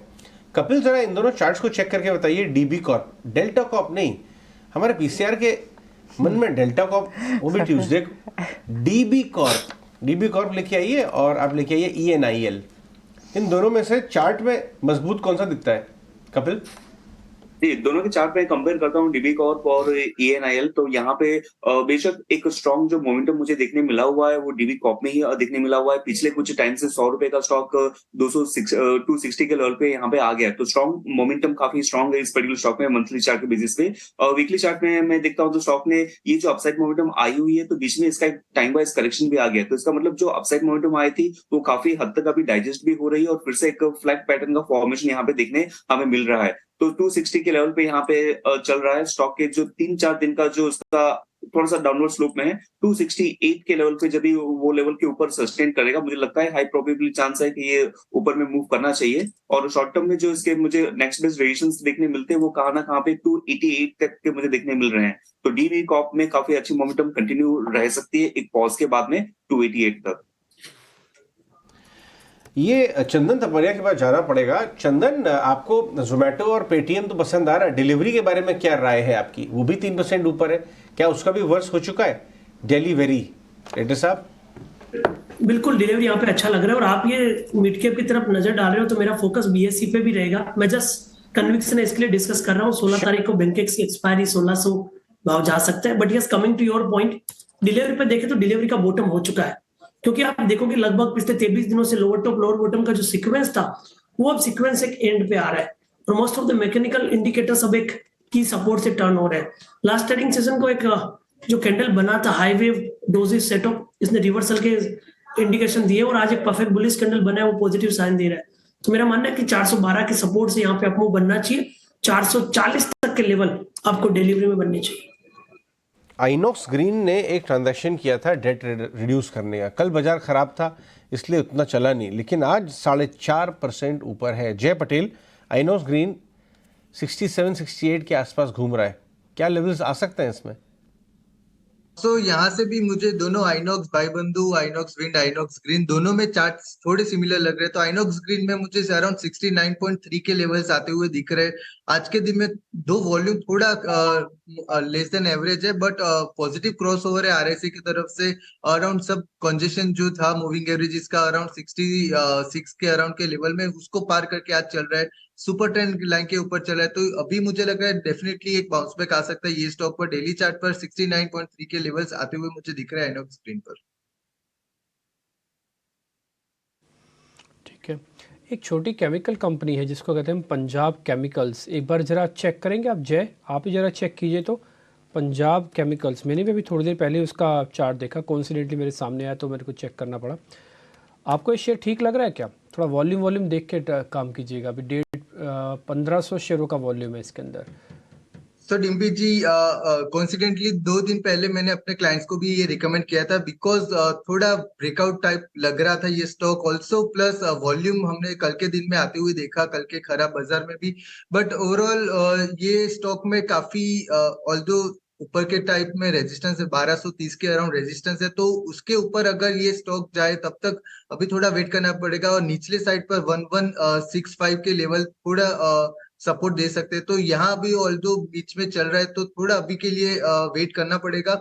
बट ओवरऑल स्ट्रक्चर काफी अच्छा है, कंटिन्यूसली अपर मूविंग एवरेजेस के सपोर्ट को लेकर चल रहा है, तो प्रॉब्लम कुछ नहीं है। थोड़ा वेट करिए और ये वापस से ब्रेकआउट के दिखा सकता है, और मुझे लग रहा है ये लेवल को पार करके 1300 तक की दौड़ एक लगा सकता है पंजाब केमिकल्स, क्योंकि ज्यादातर लोगों के ट्रेडिंग रेडार में ये कम आता है बिकॉज छोटा मॉड्यूलर स्टॉक है। बट ये स्ट्रक्चर काफी 600 के बाद जो अपसाइड दिखाई दी अराउंड जुलाई के बाद, तो काफी इंटरेस्टिंग स्टॉक है।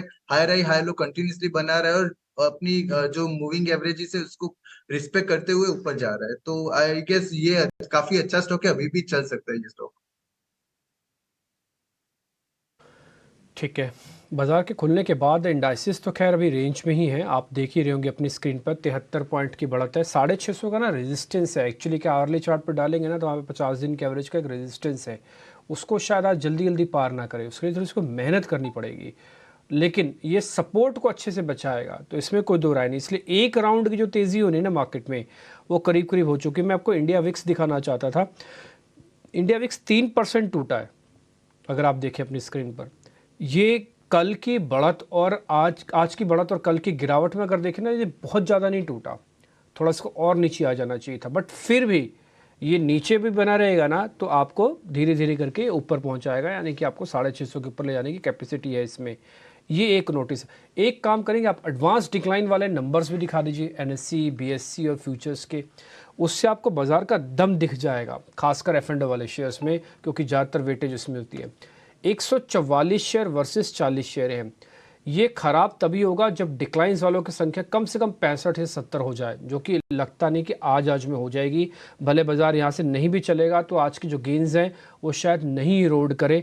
अभी का डाटा तो शुरुआत में यही देखने पे लग रहा है। अब आते हैं कुछ जहाँ पे खरीदारी हो रही है। मेरे पास बहुत सारे शेयर है, मेरे को ये समझ नहीं आ रहा कौन कौन सा पूछूं, लेकिन फिर भी एक दो शेयर जो मेरे लिस्ट में थोड़े सबसे ऊपर आ रहे हैं मैं वो पता कर लेता हूँ। RBL बैंक, एक बार ज़रा ये चेक करेंगे आप? जय आप चेक कीजिए, अब कपिल आप चेक कीजिए RBL बैंक।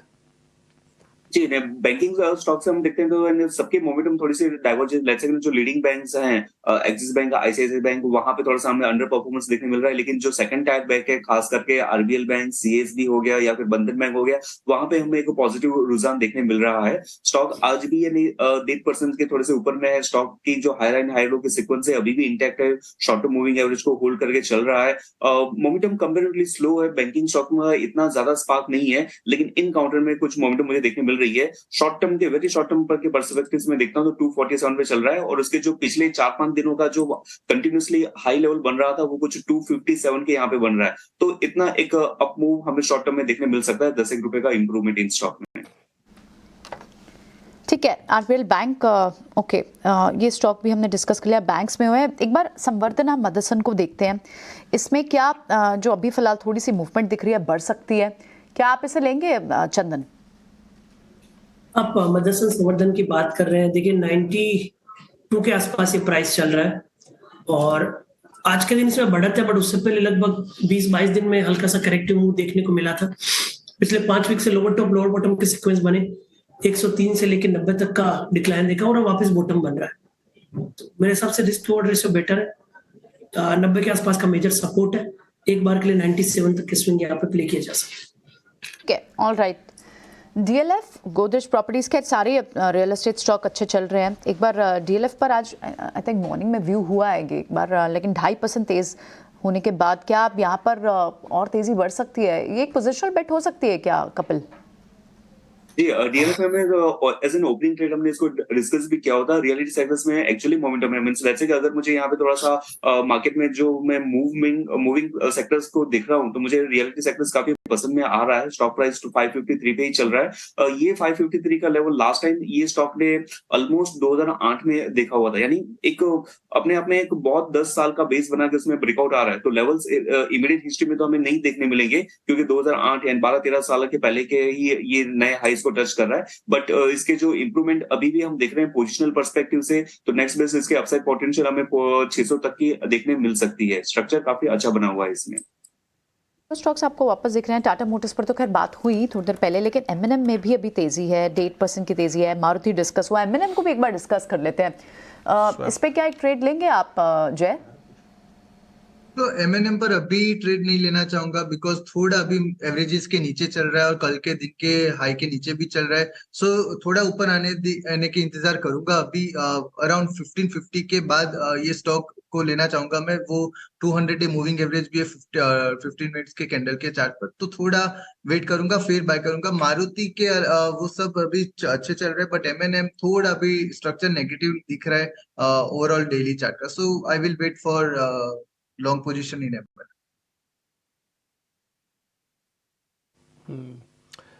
सुमित, एक शेयर आप खोलिए वंडरला हॉलिडे, ये काफ़ी अच्छे से चला पूरे अक्टूबर मंथ में। मैं बोलूँगा जितनी अब तक भी मार्केट का मोमेंटम है काफ़ी अच्छे चला। अब ना इसका वॉल्यूम कम हो गया।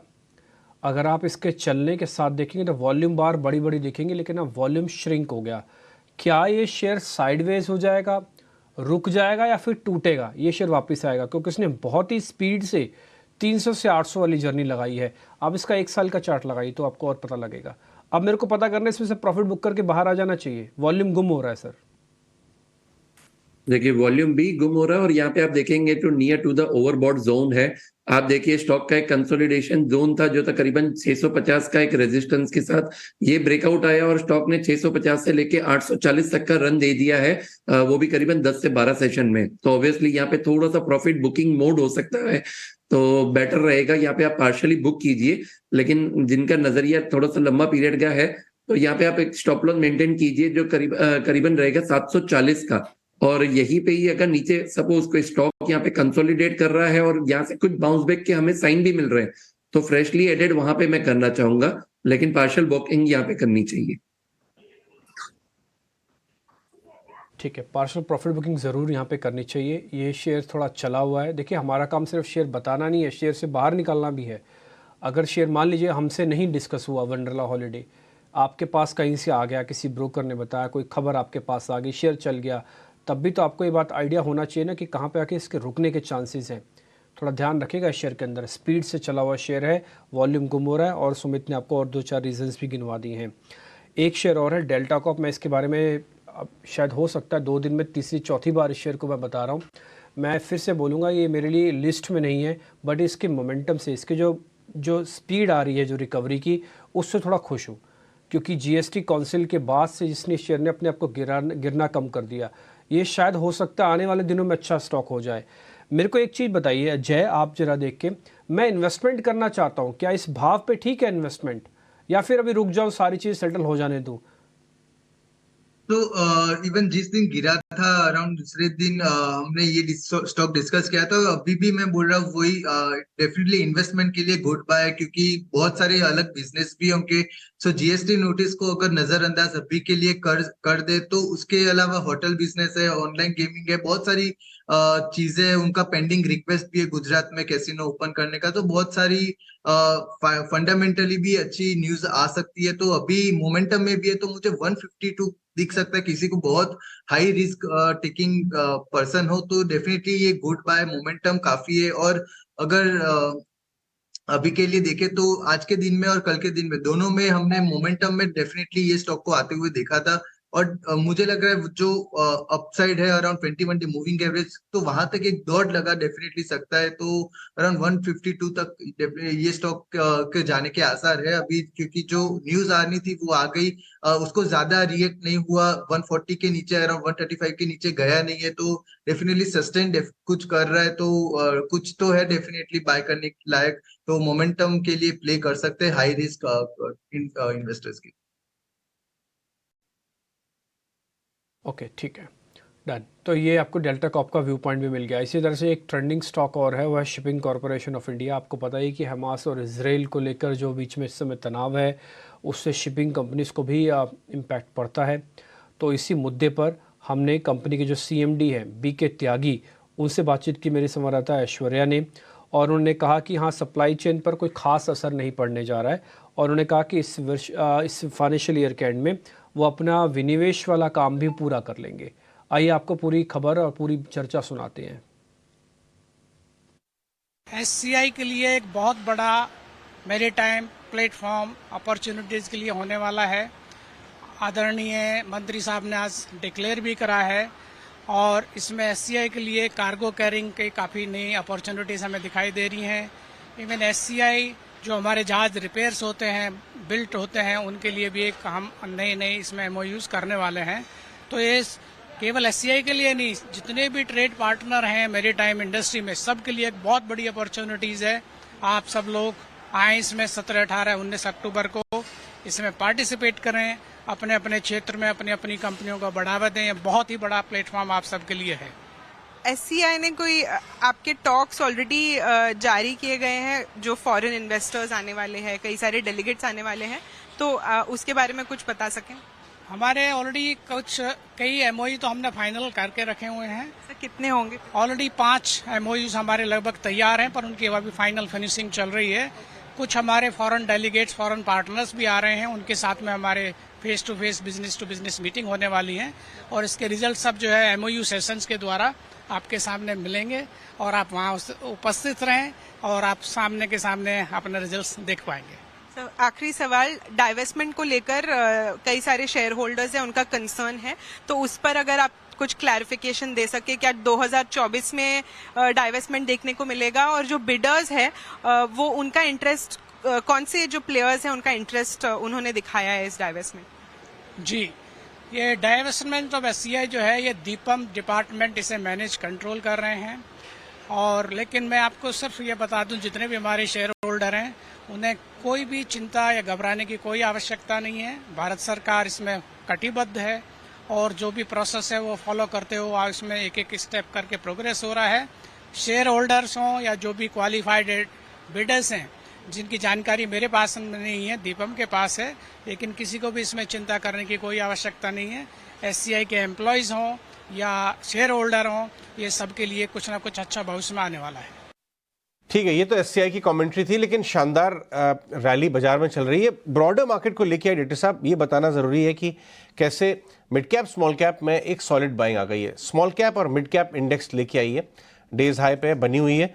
जेंसॉल इंजीनियरिंग, आपको याद होगा कल ये स्टॉक कुछ 5-6% ऊपर था, आज भी कल मैनेजमेंट भी आपको हमने सुनवाया था, आज भी 5.5-6% ऊपर, क्योंकि आज इसके अंदर खबर आई है बड़े इन्वेस्टर के खरीदने की, मुकुल अग्रवाल की, if I am not wrong, Priyanka, Ajay Upadhyay Gensol में। अच्छा, एक बार चेक कर लेते हैं। जेंसॉल लेके डायरेक्टर साहब, एक बड़े इन्वेस्टर की खबर शायद है, उसकी वजह से ये स्टॉक काफी शानदार चलता हुआ नजर आ रहा है। अगर आप ग्राफिक निकाल लेंगे, शरद के ग्राफिक में पड़ा हुआ है, मुकुल अग्रवाल है, सॉरी आप सही कह रहे हैं, मुकुल अग्रवाल न्यू एंट्री है उनकी, न्यू एंट्री, इस वजह से आज 6% 6% नजर आ रहा है। स्किपर को भी लेके आइए, स्किपर, वो भी मैं स्टॉक डिस्कस करना चाहूंगा। स्मॉल कैप है, चंदन स्मॉल कैप है लेकिन बड़ी शानदार कंपनी है।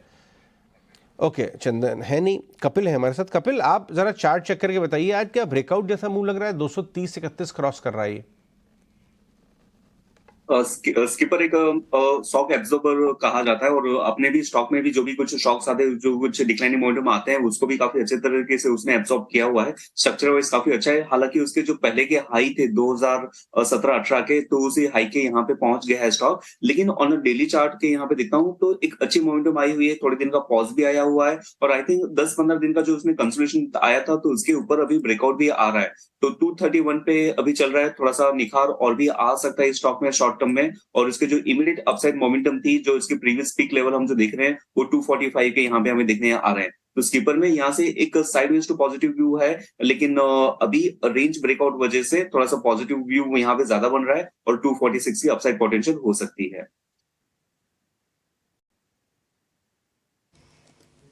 ठीक है, डन। अब एक काम करते हैं, हम जरा ऑप्शंस का ट्रेड आपके लिए लेके आते हैं, और हमारे साथ सोनी पटनायक जुड़ गए। आइए पता करते हैं उनसे ऑप्शंस का चैंपियन।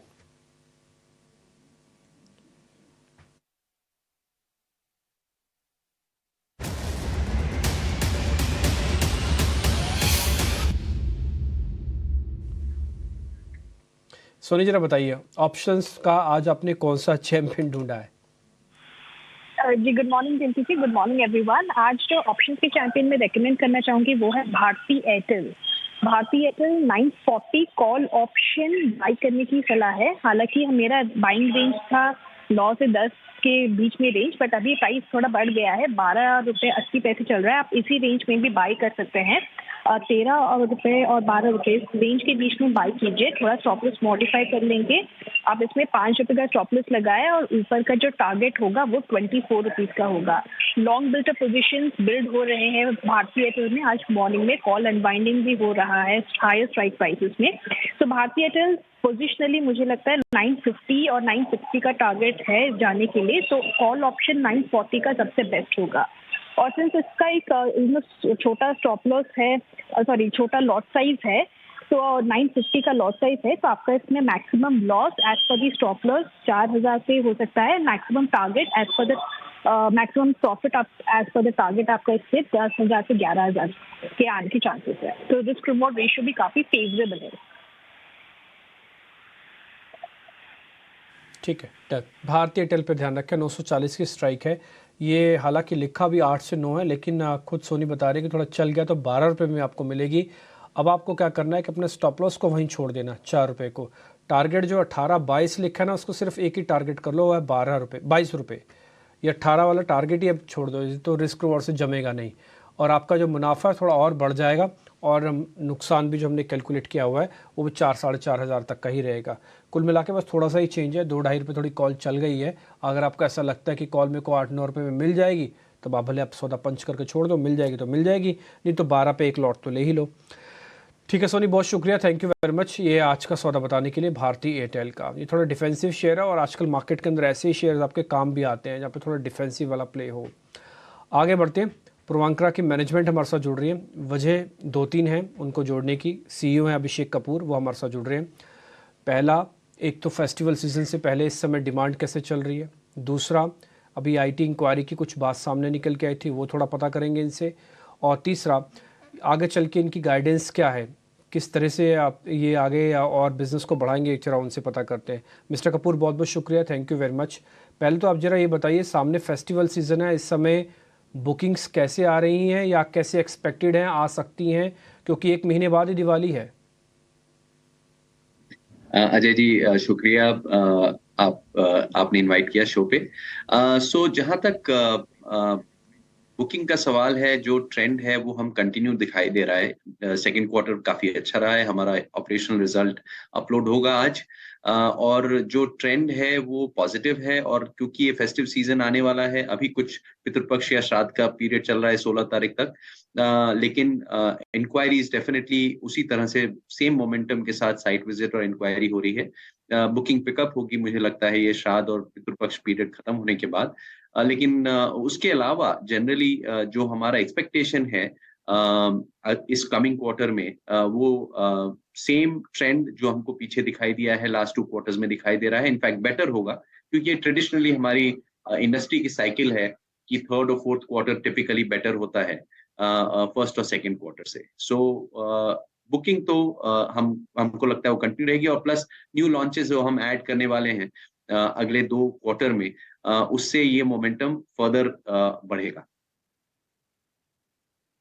मैं ये जानना चाहता हूँ कि जो लॉन्च मोमेंटम है वो आपको साथ में रखना पड़ रहा होगा सेल्स मोमेंटम के। मैं ये जानना चाहता हूँ कि आपकी इन्वेंट्री कैसी है लैंड की, आपके पास लैंड पार्सल्स की इन्वेंट्री आपने बिल्ड कर रखी थी या वो भी सब अक्वायर कर रहे हैं? क्योंकि जैसे कहते हैं ना, बाजार में तो रेट तो तेज चल रहा है, तो नए लैंड पार्सल्स तो बढ़े हुए रेट पे आ रहे होंगे। ये बहुत अच्छा सवाल है।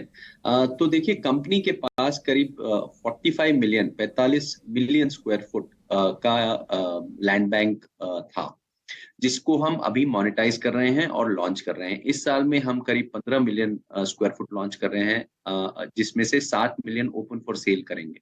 तो कंपनी के पास जो इन्वेंट्री और जो लैंड है, वो हिस्टोरिकली जो प्रोक्योर लैंड है उसमें काफी आज लैंड की अवेलेबिलिटी अभी भी है हमारे पास, और उसको हम मोनेटाइज करेंगे। उसका जो प्रॉफिट और सरप्लस आ रहा है, जो हमारा इक्विटी इन्वेस्टमेंट था और जो प्रॉफिट आ रहा है, ऑब्वियसली उसको हम री इन्वेस्ट कर रहे हैं नए प्रोजेक्ट्स में और न्यू एक्विजिशन में। तो अब वो न्यू एक्विजिशन की भी अनाउंसमेंट्स आप अगले 2 क्वार्टर में देखेंगे, क्योंकि कंपनी का अब फोकस इस पे है कि जैसे जैसे हम एग्जिस्टिंग प्रोजेक्ट्स को लॉन्च करें, इसको रिप्लेस करना जरूरी है, क्योंकि अगर ग्रोथ मोमेंटम कंटिन्यू करना है अगले साल, तो न्यू एक्विजिशन की स्ट्रैटेजी बहुत बहुत इंपॉर्टेंट रहेगी।